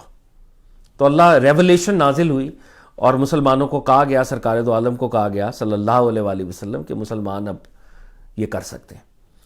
تو پروفٹ صلی اللہ علیہ وسلم نے اپنی امت کے لیے جو پہلی حکمت عملی اختیار کی، کیونکہ انہوں نے اللہ کے گھر پہ جانا مسلمانوں کے لیے بند کیا، تو پروفٹ صلی اللہ علیہ وسلم نے ایک اگریسو ملٹری اسٹریٹجی ڈیولپ کی، اور وہ اسٹریٹجی یہ تھی کہ مدینے اور مدینے کے ارد گرد صحابہ کرام گشت کیا کریں گے، وہ اس کو گارڈ کیا کریں گے، اور ان کے دستے تعینات ہوں گے 20-20 30-30، اور وہ لوگ اس پورے علاقے کے اندر دیکھا کریں گے کہ کوئی اور بندہ تو نہیں آ رہا۔ اور اب مزے کی بات یہ ہے کہ کفار خاص طور پر جب تجارت کرتے تھے تو انہوں نے سیریا جانا ہوتا تھا، اور جب مکہ سے آپ سیریا جاتے ہیں تو راستے میں مدینہ آتا ہے۔ تو اب ان کو یہ دھڑکا لگا کہ اگر ہم اس روٹ سے اپنا قافلہ لے کے جائیں گے تو یہ مدینے والے لوگ کہیں ہم پر حملہ آور نہ ہو جائیں. اور پروفٹ صلی اللہ علیہ وسلم نے بھی صحابہ کو یہ انسٹرکٹ کیا ہوا تھا کہ وہ مدینے کے ارد گرد وہ ایک اگریسو پاسچر اپنا ضرور رکھیں گے کہ کوئی مدینے کے اندر نہ آئے. تو وہاں پر 20-20 30-30 40-40 رائڈرز جو ہیں وہ اس کو گارڈ کرتے تھے, اور وہ ان کے جو ہارسز پہ وہ گیلپ کرتے تھے اور وہ پوری جگہ کو سیکیور رکھتے تھے. اور کفار اس سے یہ میسج لے رہے تھے کہ اگر ہم یہ جو روٹ ہے ہمارا, اگر ہم یہاں سے گزرے تو ہم پر حملے ہوں گے اور ہمارا مال یہ لے لیں گے, مال لوٹا جائے گا ہمارا. تو یہ اب ایک نئی ایک اس دور کی آپ کہہ لیں کہ جیو پولیٹیکل ڈیولپمنٹ تھی کہ مسلمانوں کو ایک لوکیشن کا ایڈوانٹیج اللہ نے دے دیا کہ اب اگر تجارت کو دیکھنا ہے تو مسلمانوں کو بھی تنگ نہیں آپ کر سکتے, کیونکہ مسلمان بھی پھر آپ پر اٹیک کریں گے. تو ایک نئی جیو پولیٹیکل اس دور کی ڈیولپمنٹ تھی. اب وہ کہتے ہیں کہ ابو سفیان اپنا ایک تجارتی قافلہ لے کے شام گیا, اور جب وہ شام سے واپس آ رہا تھا تو اس نے پیچھے خط لکھا مکہ والوں کو کہ مجھ پر جو ہے یہ مسلمان حملہ کرنے والے ہیں, اور مجھ پہ حملہ ہوگا تو مجھے سپورٹ چاہیے, اور میں تم لوگوں کا پتہ نہیں کتنا سونا اور کتنا وہ واپس پروفٹ جو ہوا ہے وہ لے کے آ رہا ہوں. I need support, I need help. اور یہ خط جو ہے ابو جہل کو مکہ میں پہنچتا ہے, مکہ میں وہ اس کو پڑھتا ہے, اور وہ پھر اعلان کر دیتا ہے کہ بھائی اب نہ صرف ہم اپنے قافلے کو بچائیں گے, بٹ اب یہ ٹائم آ گیا کہ اس موومنٹ کو, اس مسلمانوں کی موومنٹ کو اپروٹ کر دیا جائے, اس کو بالکل اس کا خاتمہ کر دیا جائے. اور جب پروفٹ صلی اللہ علیہ وسلم تک یہ خبر آئی, کیونکہ مکہ میں بنو ہاشم کے کچھ لوگ ابھی بھی موجود ہیں جو بظاہر مسلمان نہیں ہیں, جن میں حضور کے چچا حضرت عباس ہیں, اور جو مکہ میں ڈیولپمنٹ ہوتی تھی وہ پروفٹ صلی اللہ علیہ وسلم کو مدینہ میں بھیجتے تھے کہ یہ ڈیولپمنٹ ہو رہی ہے. تو انہوں نے بھی پروفٹ صلی اللہ علیہ وسلم کو اطلاع دی کہ یہ لوگ ایک اپنا بہت بڑا بٹالین انہوں نے ڈیولپ کر رہے ہیں اور یہ آپ لوگوں کے خلاف حملہ آور ہونے لگے ہیں. تو پروفٹ صلی اللہ علیہ وسلم نے جب یہ ڈیولپمنٹ سنی تو پروفٹ صلی اللہ علیہ وآلہ وسلم نے پھر اپنے صحابہ کو تیاری کرنے کا حکم دیا. اور اس وقت مسلمانوں کے پاس کوئی زیادہ مال اسباب نہیں تھے. مسلمانوں کی جو کل تعداد ہے وہ 313 ہے جو لوگ وار کے لیے باہر نکلے, جن کو پروفٹ صلی اللہ علیہ وسلم نے کہا کہ اب ڈینجر ہے, یہ لوگ حملہ کریں گے. تو صرف 313 لوگ ہی باہر آ سکے, جن میں سے اگر ہم اس کے بریک اپ کو دیکھیں تو مہاجرین جو تھے وہ 80 تھے, 80 مہاجرین تھے, کچھ میں 82 یا 83 کی بھی, مطلب 80 اگر ہم رفلی سپیکنگ گئے تو 80 لوگ وہ تھے جو مہاجرین تھے صحابہ میں. اور جو مدینے کے جو 2 ٹرائبز تھے, اوس کے 61 لوگ تھے, خزرج کے 170 لوگ تھے. تو یہ رفلی تعداد 313, کہیں پر 317 بھی آتا ہے, 314 بھی آتا ہے, مگر وہ جو ایک پرووربیل نمبر ہے وہ 313 کا نمبر ہے. اور مسلمانوں کے پاس 70 اونٹ تھے.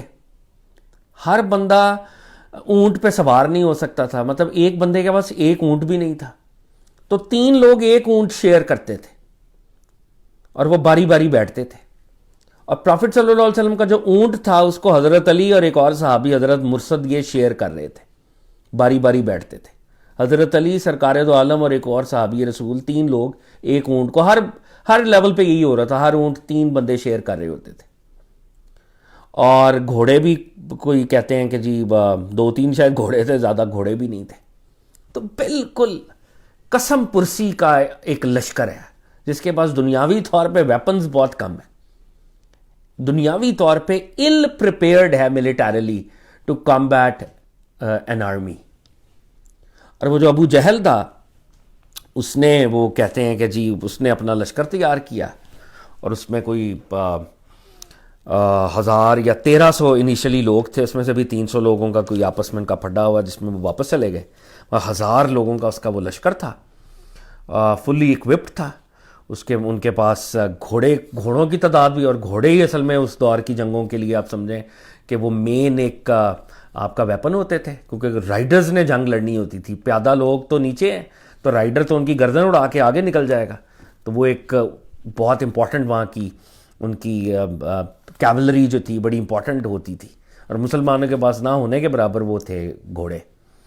تو ان کے پاس گھوڑے بھی تھے، ان کے پاس اونٹ بھی تھے، اور وہ گھوڑوں کو اونٹوں کے ساتھ لا رہے تھے. مطلب وہ جب وہاں سے آئے تو وہ گھوڑوں پہ سوار ہو کر نہیں آئے کہ ہمارے گھوڑے تازہ دم رہیں، ان پہ بوجھ نہ ڈالیں، ہم ان کو وار میں استعمال کریں گے.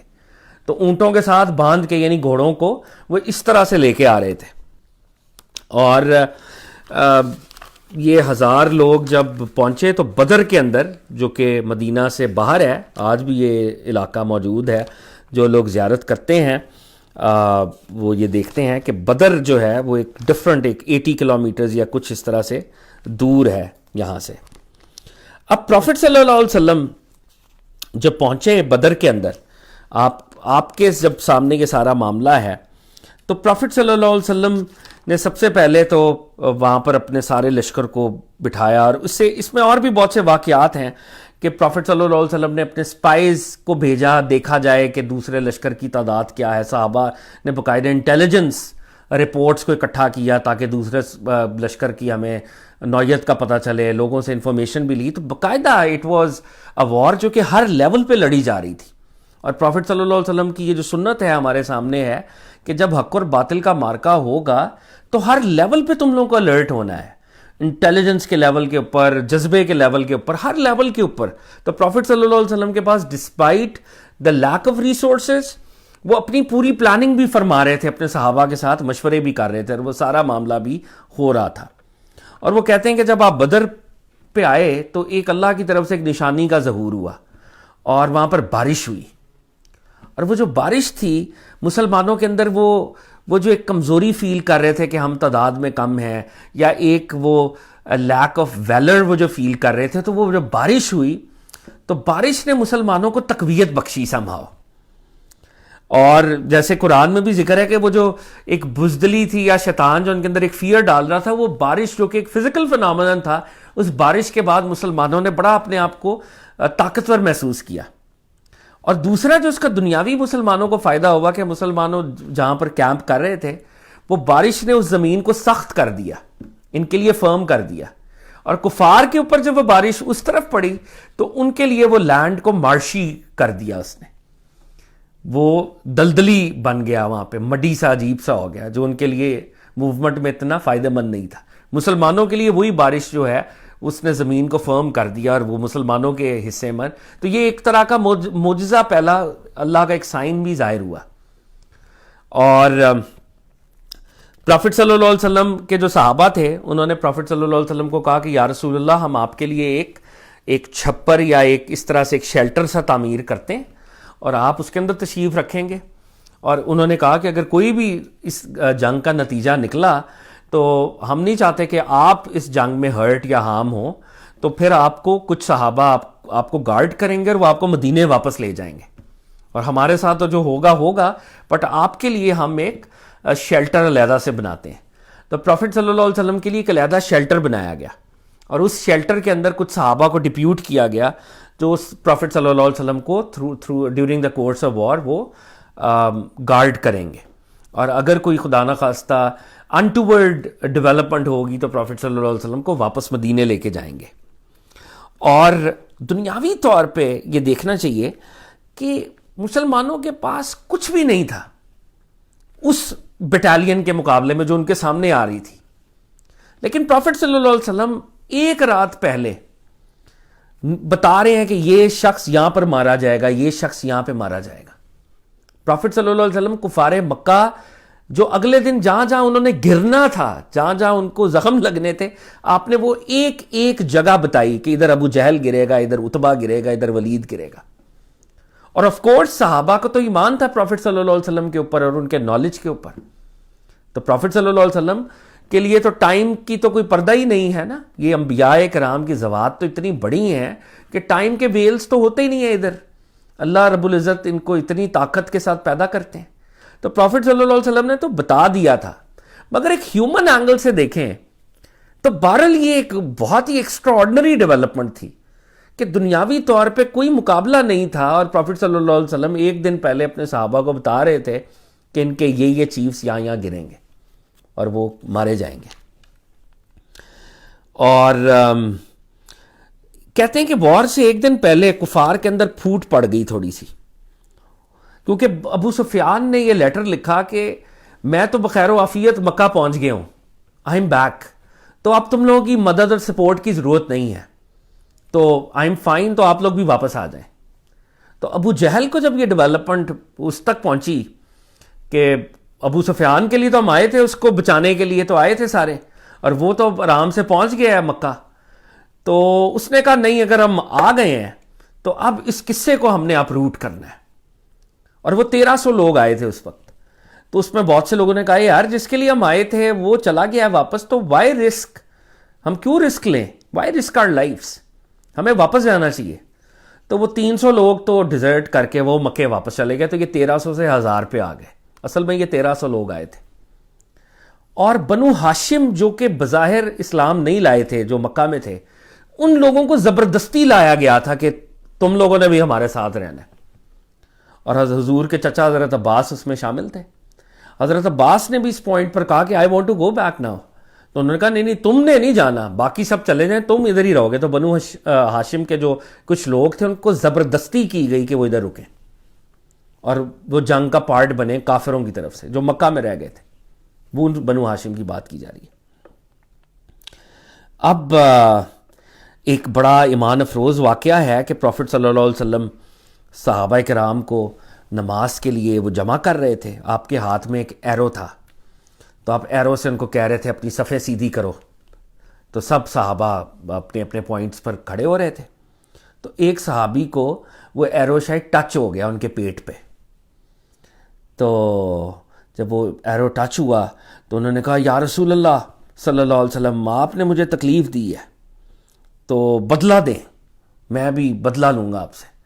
تو آقا صلی اللہ علیہ وسلم رحمۃ للعالمین بھی ہیں اور ساتھ ہی ساتھ آپ سے زیادہ عادل کون ہوگا، تو انہوں نے کہا آپ کا تیر میرے پیٹ پہ لگا ہے، مجھے درد ہوئی ہے، میں آپ سے بدلہ لوں گا۔ تو پروفٹ صلی اللہ علیہ وسلم نے اس کو دیکھا اور پروفٹ صلی اللہ علیہ وسلم نے اپنا کرتا اٹھا دیا کہ تم بدلہ لے لو، یعنی تم مار لو جتنا تمہیں لگا ہے۔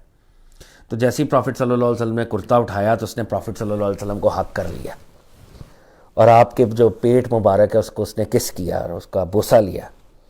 تو سرکار دو عالم مسکرائے، انہوں نے کہا اس حرکت پر تمہیں کس نے آمادہ کیا، یہ کیا کر رہے ہو، آپ تو حیا کے بھی پیکر تھے سرکار دو عالم صلی اللہ علیہ وسلم۔ تو انہوں نے کہا کہ یا رسول اللہ آپ کے سامنے ہی ہے، وار ہے، یعنی پتہ نہیں ہے زندہ رہنا ہے یا نہیں رہنا آگے، آپ کے سامنے ہی معاملہ ہے، میں نے سوچا کہ میرا آخری معاملہ یہ ہو کہ میری جلد آپ کی جلد سے چمٹ جائے۔ تو یا رسول اللہ آپ کے سامنے ہی ہے، آگے کا تو پتہ نہیں ہے، بٹ آئی وانٹڈ کہ میری جو کلمینیشن ہے، اگر شہادت لکھی ہوئی ہے تو آخری جو ایکشن ہے میرے نامہ اعمال میں جو لکھا جائے وہ یہ ہے کہ میں نے نبی کو حق کیا تھا اور میری جلد نبی کی جلد کے ساتھ تھی۔ تو سرکار دو عالم صلی اللہ علیہ وسلم مسکرائے اور ان کے لیے آپ نے دعائے خیر کی۔ تو صحابہ تو in a very literal physical sense جو محبت سرکار کی صحابہ نے کر دی ہے، ہم تو سوچ نہیں سکتے، ہم تو ورڈ کے لیول پر ذکر ہی کر سکتے ہیں نا، انہوں نے تو لٹرلی فزیکلی جو مینیفیسٹیشنز ہو سکتی تھی وہ ساری انہوں نے کی ہیں صحابہ کرام کی مبارک جماعت نے۔ تو پھر اس کے بعد وہ نماز وغیرہ وہاں پر ادا کی گئی، اور وہ کہتے ہیں کہ اب جب وار کا دن آیا تو یہ رمضان المبارک ہے، 17 رمضان المبارک، اور اس ڈے کو یوم فرقان کہا گیا، اس ڈے کو یوم فرقان، فرق کرنے والا دن، حق اور باطل کے درمیان فرق کرنے والا دن۔ ایک طرف سرکار دو عالم صلی اللہ علیہ وسلم کے ساتھ ان کے 313 اصحاب ہیں، بظاہر ملیٹریلی قسم پرسی ہے، دوسری طرف بالکل ویل ایکوپڈ 1000 بندوں کا لشکر ہے۔ ادھر شاید 2 یا 3 گھوڑے ہیں، ان کے پاس کیولری ہے ہی نہیں مسلمانوں کے پاس، مطلب یہ کیولری میں نہیں لڑ سکتے، جب وہ کیولری لے کے آئیں گے مسلمان دنیاوی طور پہ نہیں لڑ پائیں گے ان سے، لیکن اب یہ دونوں اللہ کے نبی کی فوج اور شیطان کی فوج یہ آمنے سامنے ہے۔ اور وہ ابو جہل جو ہے وہ اس دور میں اناؤنس کیا جاتا تھا، اور اس دور میں یہ ہوتا تھا کہ پہلے ڈیولز ہوتے تھے، آمنے سامنے جنگ ہوتی تھی، مطلب باضابطہ جنگ شروع ہونے سے پہلے وہ ایک واریر یا 2 واریر یا 3 واریر، وہ ایک بندہ ایک سے لڑتا تھا، ڈیولز ہوتے تھے۔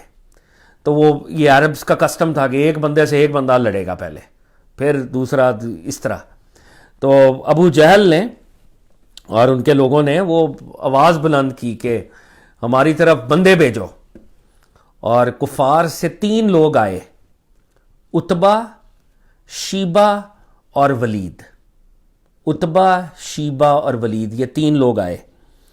اور یہ ان کے اگر ہم ویسے اپنے نالج کے لیے یہ دیکھ لیں کہ اتبا اور شیبہ یہ دونوں برادرز تھے، اور ولید اتبا کا بیٹا تھا.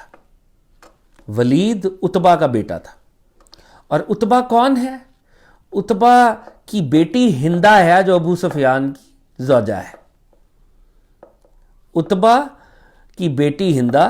تو اتبا اور شیبہ برادرز ہیں، اور ولید اتبا کا بیٹا ہے، ولید ہندہ کا بھائی ہے. یہ 3 لوگ وہاں سے آئے ہیں، اور انہوں نے کہا کہ ہمارے ساتھ کون ہے جو لڑنا چاہتا ہے. وہ جو عرب کسٹم تھا وہ اپنے نعرے لگاتے تھے. تو 3 انصاری صحابہ باہر نکلے پروفٹ صلی اللہ علیہ وسلم کے لیے. ان کا نام، ایک کا نام حضرت عوف تھا، دوسرے کا نام حضرت معوذ تھا، تیسرے کا نام عبداللہ بن رواحہ رضی اللہ تعالی عنہما. یہ 3 ہستیاں باہر نکلی ہیں. اور کفار نے جب ان کو دیکھا تو اس میں بہت سی ٹریڈیشنز ہیں. ایک ٹریڈیشن یہ ہے کہ انصار کے لوگ کھیتی باڑی کرتے تھے، ایگریکلچرسٹ تھے، مویشی چراتے تھے. تو انہوں نے، کفار نے آواز لگائی کہ یہ چرواہے ہم سے لڑیں گے، نعوذ باللہ. ہمیں ہمارے جوڑ کے بندے بھیجو محمد، اگر لڑائی کرنی ہے تو ہم نے ان کے ساتھ نہیں لڑنا. یہ تو وی ڈونٹ کنسیڈر دم وردی کہ یہ ہمارے سے لڑیں گے. تو پھر سرکار دو عالم صلی اللہ علیہ وسلم نے کہا، عبیدہ بن حارث اٹھو، حمزہ اٹھیے، علی اٹھو. تو یہ 3 لوگ سرکار دو عالم صلی اللہ علیہ وسلم نے بھیجے. اور لیسٹ آئی فارگیٹ، پروفٹ صلی اللہ علیہ وسلم نے 3 فلیگز بھی دیے تھے بدر کے اوپر. اور ان میں جو مہاجرین کا فلیگ تھا وہ حضرت علی بن ابی طالب کے پاس تھا. مہاجرین کا ایک انصار کا فلیگ تھا، ایک مہاجرین کا فلیگ تھا، اور ایک اوور آل فلیگ تھا. تو جو مہاجرین کا فلیگ تھا وہ حضرت علی کے پاس تھا، اور جو اوور آل فلیگ تھا وہ حضرت مصعب بن عمیر کے پاس تھا، if I am not mistaken. اور یہ وہی تھے جنہوں نے مدینہ میں تبلیغ کی تھی آ کے. کل جس طرح ہم نے بات کی ایمبیسڈر آف پروفٹ صلی اللہ علیہ وسلم، جو مکہ سے آ کے جنہوں نے مدینہ کی تبلیغ کی تھی. تو یہ 3 فلیگز بھی آقا نے دیے تھے. اب 3 لوگوں کو بھیجا ہے، حضرت حمزہ، حضرت علی بن ابی طالب اور عبیدہ بن حارث. یہ عبیدہ بن حارث جو ہیں یہ تینوں مکہ کے ہیں، مہاجر صاحب ہیں. یہ تینوں آئے ہیں. اور حضرت علی کی عمر محض 23 سال ہے، 22-23 سال. ہی از دا ینگسٹ آف دیز 3. اور حضرت حمزہ جو ہیں وہ تو پروفٹ صلی اللہ علیہ وسلم کی عمر کے قریب، ان سے زیادہ عمر ہے ان کی. تو وہ اس ایج میں تھے. He was an old man but very brave. اور اسی طرح عبیدہ بن حارث. تو حضرت عبیدہ نے اتبا کا مقابلہ کیا اس روایت میں، حضرت حمزہ نے شیبہ کا مقابلہ کیا. ویسے دیگر روایتوں میں حضرت حمزہ کا اتبا سے مقابلہ ہوا تھا جو کہ ہندہ کا والد تھا، اور حضرت علی کا ولید سے مقابلہ ہوا. اب حضرت علی کا جب ولید سے مقابلہ ہوا تو آپ نے تو ایک ہی وار میں ولید واصل جہنم ہو گیا.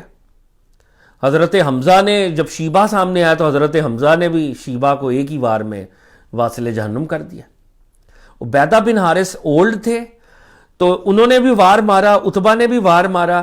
عبیدہ بن حارث زخمی ہو گئے، اور اتبا جو تھا پریویل کر سکتا تھا، اور حضرت علی اور حضرت حمزہ ان کی مدد کو گئے، اور اتبا بھی حضرت علی اور حضرت حمزہ کے ہاتھوں مارا گیا.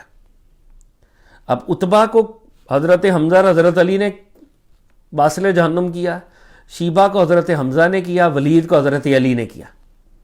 اور یہ جو پہلے 3 ان کے بڑے چیفز تھے یہ واصل جہنم ہو گئے. اور اس کے بعد it was a major setback for the Meccan army. لیکن ابھی تک ایک بات ذہن میں رکھیے، ابھی تک پروفٹ صلی اللہ علیہ وسلم کے لیے کوئی غیب سے مدد نہیں آئی. یہ پروفٹ صلی اللہ علیہ وسلم کے خالص صحابہ ہیں جو اللہ کے لیے اپنی جان کو قربان کرنے کے لیے سامنے ہیں. اللہ رب العزت بھی پہلے دیکھیں گے ان کا اخلاص اور ان کا اخلاص تو اس کی کوئی مثال پیش نہیں ہو سکتی. لیکن ابھی تک کوئی غیبی مدد نہیں آئی، لیکن یہ معاملہ ہو رہا ہے. پروفٹ صلی اللہ علیہ وسلم دعائیں کر رہے ہیں اس وقت.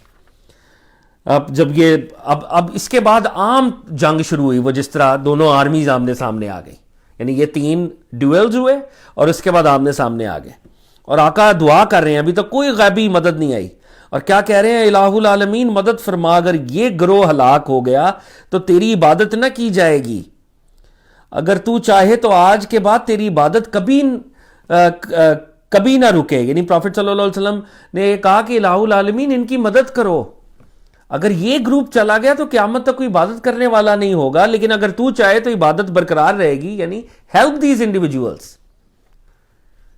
اللہ تو اس دعا کے اندر بھی جہاں پہ رب العزت کی قدرت ہے، اللہ والوں کا بھی ایک سٹیشن اور سٹیٹس نظر آ رہا ہے کہ اللہ والے بھی اللہ کی اسکیم میں کتنے امپورٹنٹ ہیں، کہ اگر اللہ والے نہ ہوں، اللہ کے دوست نہ ہوں، تو اللہ کی عبادت نہیں ہوتی اس کائنات میں۔ پروفٹ کی یہ دعا بتا رہی ہے آپ کو کہ ان بندوں کو، یہ جو لڑ رہے ہیں تیرے لیے، ان بندوں کو بچا لینا ورنہ عبادت نہیں ہوگی۔ پروفٹ صلی اللہ علیہ وسلم کی دعا، اور اگر تو چاہے تو تیری عبادت کبھی نہ رکے، یعنی ان کو بچا لینا تاکہ عبادت نہ رکے۔ تو یہ آقا دعا فرما رہے ہیں، اور بہت سی دعائیں ہیں جو آپ نے کی ہیں۔ تو اس وقت پروفٹ صلی اللہ علیہ وسلم کے پاس وحی آتی ہے کہ میں 1000 فرشتوں سے تمہاری مدد کروں گا۔ اب یہ جب مخلصین کی جماعت، جن کے پاس ملیٹریلی کچھ نہیں ہے، صرف اخلاص ہے اپنا، اور سرکار دو عالم کی حفاظت کے لیے شیلٹر میں آقا کچھ پروٹیکٹ کیا ہوا ہے اور خود لڑ رہے ہیں اللہ کے دین کے لیے، تو اب وہ کہتے ہیں کہ پروفٹ صلی اللہ علیہ وسلم کی ایسے آنکھ اونگ آئی ان کو، اور ایک دم خوش ہوئے پروفٹ صلی اللہ علیہ وسلم، اور کہا ابو بکر، جناب ابو بکر پاس تھے رضی اللہ تعالیٰ عنہ، خوش ہو جاؤ، یہ جبریل ہیں، گرد و غبار میں ہٹے ہوئے۔ حضرت جبریل کا نزول ہوا، اور حضرت جبریل 1000 فرشتوں کے ساتھ میدان بدر کے اندر نازل ہوئے، اور پروفٹ صلی اللہ علیہ وسلم نے کہا ابو بکر خوش ہو جاؤ، اللہ کی مدد آ گئی۔ یہ جبریل علیہ السلام اپنے گھوڑے کی لگام تھامے آگے آگے چلتے ہوئے آ رہے ہیں، اور گرد و غبار میں اٹے ہوئے ہیں۔ اور پھر رسول اللہ صلی اللہ علیہ وسلم چھپر کے دروازے سے باہر آئے، اپنے شیلٹر سے باہر آئے۔ آپ صلی اللہ علیہ وآلہ وسلم نے زرہ پہن رکھی تھی، اور آپ یہ فرماتے جاتے ان قریب یہ جتھا شکست کھا جائے گا، یہ کفار کی جو آرمی ہے یہ شکست کھا جائے گی، اور یہ پیٹ پھیر کر بھاگیں گے، and they will run away۔ اور پھر پروفٹ صلی اللہ علیہ وآلہ وسلم نے اس وقت، اور یہ ایمان والی بات ہے، اس کو ہمیں ایمان کے ساتھ سننا ہے، اور اس کا تذکرہ قرآن میں ہے، اور اس سے کچھ نتیجے ہم تک پہنچیں گے۔ پروفٹ صلی اللہ علیہ وسلم نے ایک مٹھی کنکروں کی لی، اور کنکریلی مٹی یوں پھینکی، مٹی پھینکی آپ نے قریش کی طرف، اور فرمایا شاہت الوجوہ، چہرے بگڑ جائیں، اور یہ مٹی ان کے چہروں کی طرف پھینک دی۔ اور راوی کہتے ہیں کہ مشرکین میں سے کوئی بھی ایسا نہ تھا جس کی آنکھوں، نتنوں اور منہ میں مٹی میں سے کچھ گیا نہ ہو۔ تو پروفٹ صلی اللہ علیہ وسلم نے یوں مٹی پھینکی، اور قرآن میں آیت نازل ہوئی وما رمیتا اذ رمیتا ولکن اللہ رما۔ حبیب جب آپ نے کنکر پھینکے، آپ نے نہیں پھینکے بلکہ اللہ نے پھینکے، صلی اللہ علیہ وآلہ وسلم۔ آقا نے جب وہ کنکر پھینکے تو قرآن میں کیا ارشاد ہوا کہ وہ آپ نے نہیں مارے تھے، ہم نے مارے تھے۔ یہ ہے پروفٹ صلی اللہ علیہ وسلم اور رب العزت کے درمیان قربت کا معاملہ، جس کو ہم لفظوں میں بیان تو نہیں کر سکتے مگر اپنے قلب کے شعور سے محسوس کر سکتے ہیں۔ تو خدا نہیں بخدا نہیں، تو مگر خدا سے جدا نہیں۔ پروفٹ صلی اللہ علیہ وسلم خدا تو نہیں ہے، بے شک نہیں ہے، مگر وہ خدا سے جدا بھی نہیں ہے، وہ اللہ کے نبی اللہ سے دور بھی نہیں ہے۔ کعبہ قوسین و ادنا پر جو مینیفیسٹیشنز تھیں وہ اس کائنات میں، اس دنیا میں بھی ہوئی ہیں پھر، اور اللہ نے قرآن میں یہ کہا ہے کہ وہ جو آپ نے پھینکا تھا، آپ نے تو نہیں پھینکا تھا، ہم نے پھینکا تھا۔ پروفٹ صلی اللہ علیہ وسلم کے عمل کو، ان کے ہاتھوں سے پھینکے گئے کنکروں کو، مٹی کو، پروفٹ صلی اللہ علیہ وسلم نے جو یہ عمل کیا، اللہ نے کہا یہ میں نے کیا ہے، I have done it۔ تو یہ قربت ہے۔ اور وہ کہہ رہے ہیں کہ اس وقت پھر جب فرشتوں کا نزول ہوا تو ایسا تھا کہ صحابہ دیکھ رہے تھے گردنیں خود ہی کٹ رہی تھیں، اور کچھ وہ دنیاوی طور پہ کمزور صحابہ وہ کسی کو گرفتار کر کے لاتے تھے اور وہ کہتے تھے یا رسول اللہ میں نے گرفتار کیا اس کو، یہ کافر کو. تو پروفٹ صلی اللہ علیہ وسلم مسکرا کے کہتے تھے آپ نے نہیں کیا، یہ فرشتے آپ کی ہیلپ کر رہے ہیں، وہ ان کی ہیلپ سے یہ ہو رہا ہے. تو وہ فرشتے جو ہیں وہ ہیلپ کر رہے تھے. اور اسی طرح پروفٹ صلی اللہ علیہ وسلم کے چچا کو بھی پھر گرفتار ہوئے لوگ، اور جو کفار کے بڑے بڑے سردار تھے ان سب کا کلا کما ہوا. اور بالکل اسی پوائنٹ پر ہوا، اسی جگہ پر ہوا جہاں پہ سرکار دو عالم صلی اللہ علیہ وسلم نے نشاندہی کی تھی کہ یہاں پر ابو جہل مرے گا، یہاں پر عتبہ مرے گا، شیبہ مرے گا، ولید مرے گا. اور یہ سب لوگ وہاں پر ان کا قتل ہوا. اور ابو جہل جو قتل ہوا تو اس کے بڑے ایمان افروز واقعہ ہے کہ 2 ینگ صحابہ تھے، موز اور معاذ روایات میں آتا ہے، کئی روایات میں دونوں کا نام معاذ آتا ہے، کئی روایات میں 2 بردرز تھے، کئی روایات میں یہ 2 دوست تھے اور یہ ینگ تھے. تو وہ صحابہ سے حضرت عبد الرحمن بن عوف سے پوچھتے ہیں کہ چچا ابو جہل کدھر ہے؟ تو وہ ان کو کہتے ہیں کہ بیٹا تمہیں ان سے تم کیوں کہتے ہو، تم کیوں کرو گے، دیکھنا چاہو گے؟ انہوں نے کہا ہم اس لیے دیکھنا چاہتے ہیں کہ یہ ہمارے نبی کو گالی دیتا ہے نعوذ باللہ صلی اللہ علیہ وسلم. تو ہم جب تک زندہ ہیں، ہم اس سے جب تک اس سے بدلہ نہیں لیتے ہم تب تک لڑتے رہیں گے. تو ہمیں بتائیں چچا کدھر ہے ابو جہل؟ تو یہ دونوں جو ہیں ان کو حضرت عبد الرحمن بن عوف پوائنٹ کرتے ہیں کہ وہ ابو جہل ہے. تو یہ دونوں جاتے ہیں، اس کو مقابلہ کرتے ہیں. کئی روایات میں ہے کہ ان کا بازو ایک کا کٹتا ہے اور وہ بازو کو اپنی تلوار سے خود علیحدہ کرتے ہیں کہ تکلیف نہ ہو، اور اس طرح سے ابو جہل کو وہ زخمی کرتے ہیں اور وہ آلموسٹ مرنے کے قریب ہوتا ہے. اور عبداللہ بن مسعود رضی اللہ تعالیٰ عنہ جب وہ زخمی اور ان کو دیکھا جا رہا ہوتا ہے تو یہ مرنے کے قریب ہوتا ہے، اور یہ ان کا جب سر تن سے جدا کرنا چاہتے ہیں تو یہ اتنا مغرور اور اتنی اکڑ ہوتی ہے اس کے اندر کہ کہتے ہیں چرواہے تو مجھے کرے گا، یعنی آئی وانٹڈ کہ مجھے اگر کوئی مجھے قتل بھی کرے تو کوئی ایسا آدمی کرے جو کہ کوئی بڑے قبیلے والا ہو، تو بکریاں چرانے والا ہے، تو مجھے قتل. دیکھو یعنی اس درجے کی رونت اور تکبر تھی اس کے اندر. اور کچھ ٹریڈیشن میں آتا ہے کہ اس نے کہا کہ میرا سر ذرا نیچے سے کاٹنا تاکہ لوگوں کو پتہ چلے کہ سردار کا سر ہے. نعوذ باللہ اس درجے کی ان کے اندر خباثت اور اس درجے کا تکبر اور رونت ان کے اندر تھی. اور یہ سب لوگ جو ہیں پھر مارے گئے. اور پروفٹ صلی اللہ علیہ وسلم نے جب یہ مارے گئے تو ان کی باڈیز جہاں پر موجود تھیں تو آپ نے ان سے باقاعدہ خطاب کیا ہے اور آپ نے کہا کہ اب تم لوگ مان گئے ہو جو وعدہ میں نے تم لوگوں سے کیا تھا، جو میں تم لوگوں کو بتاتا تھا، کیا وہ درست ہے یا نہیں ہے؟ تو اس طریقے سے یہ سارا معاملہ ہوا. اور پھر پروفٹ صلی اللہ علیہ وسلم نے یہ جو لوگ قید تھے، قیدی بنائے گئے تھے، یہ 70 کے قریب لوگ تھے اور 70 کے قریب لوگوں کو قید کیا گیا. اور پروفٹ صلی اللہ علیہ وسلم نے ایک اعلان کیا اور یہ اعلان بڑا اہم ہے اور اس کو ہمیں دیکھنا چاہیے. پروفٹ صلی اللہ علیہ وسلم نے صحابہ کرام کو کہا کہ مجھے معلوم ہے کہ بنی ہاشم جو پروفٹ کا کلان ہے جو مکہ میں رہ گیا تھا، بنی ہاشم کے کچھ لوگ زبردستی میدان جنگ میں لائے گئے ہیں، انہیں ہماری جنگ سے کوئی سروکار نہیں ہے، لہٰذا بنو ہاشم کا کوئی آدمی اگر کسی کی زد میں آئے تو اسے قتل نہ کیا جائے. پروفٹ صلی اللہ علیہ وسلم کا جو اپنا بلیسڈ خاندان ہے اس بات کو سمجھیں اور ان کی عزت اور تکریم کو سمجھیں. پروفٹ صلی اللہ علیہ وسلم کی بلیسڈ فیملی کے کچھ لوگ جو مکہ رہ گئے ہیں، بظاہر وہ مسلمان نہیں ہیں بظاہر. اور آقا نے کیا کہا بدر والے دن کہ ان لوگوں کو زبردستی لے کے آیا گیا ہے. They are not part of this war. They are under duress, compulsion. تو اگر یہ کسی کی تلوار کے نیچے آ گئے تو ان کو کوئی قتل نہیں کرے گا، یہ لوگ ان کو قتل نہیں کیا جائے گا.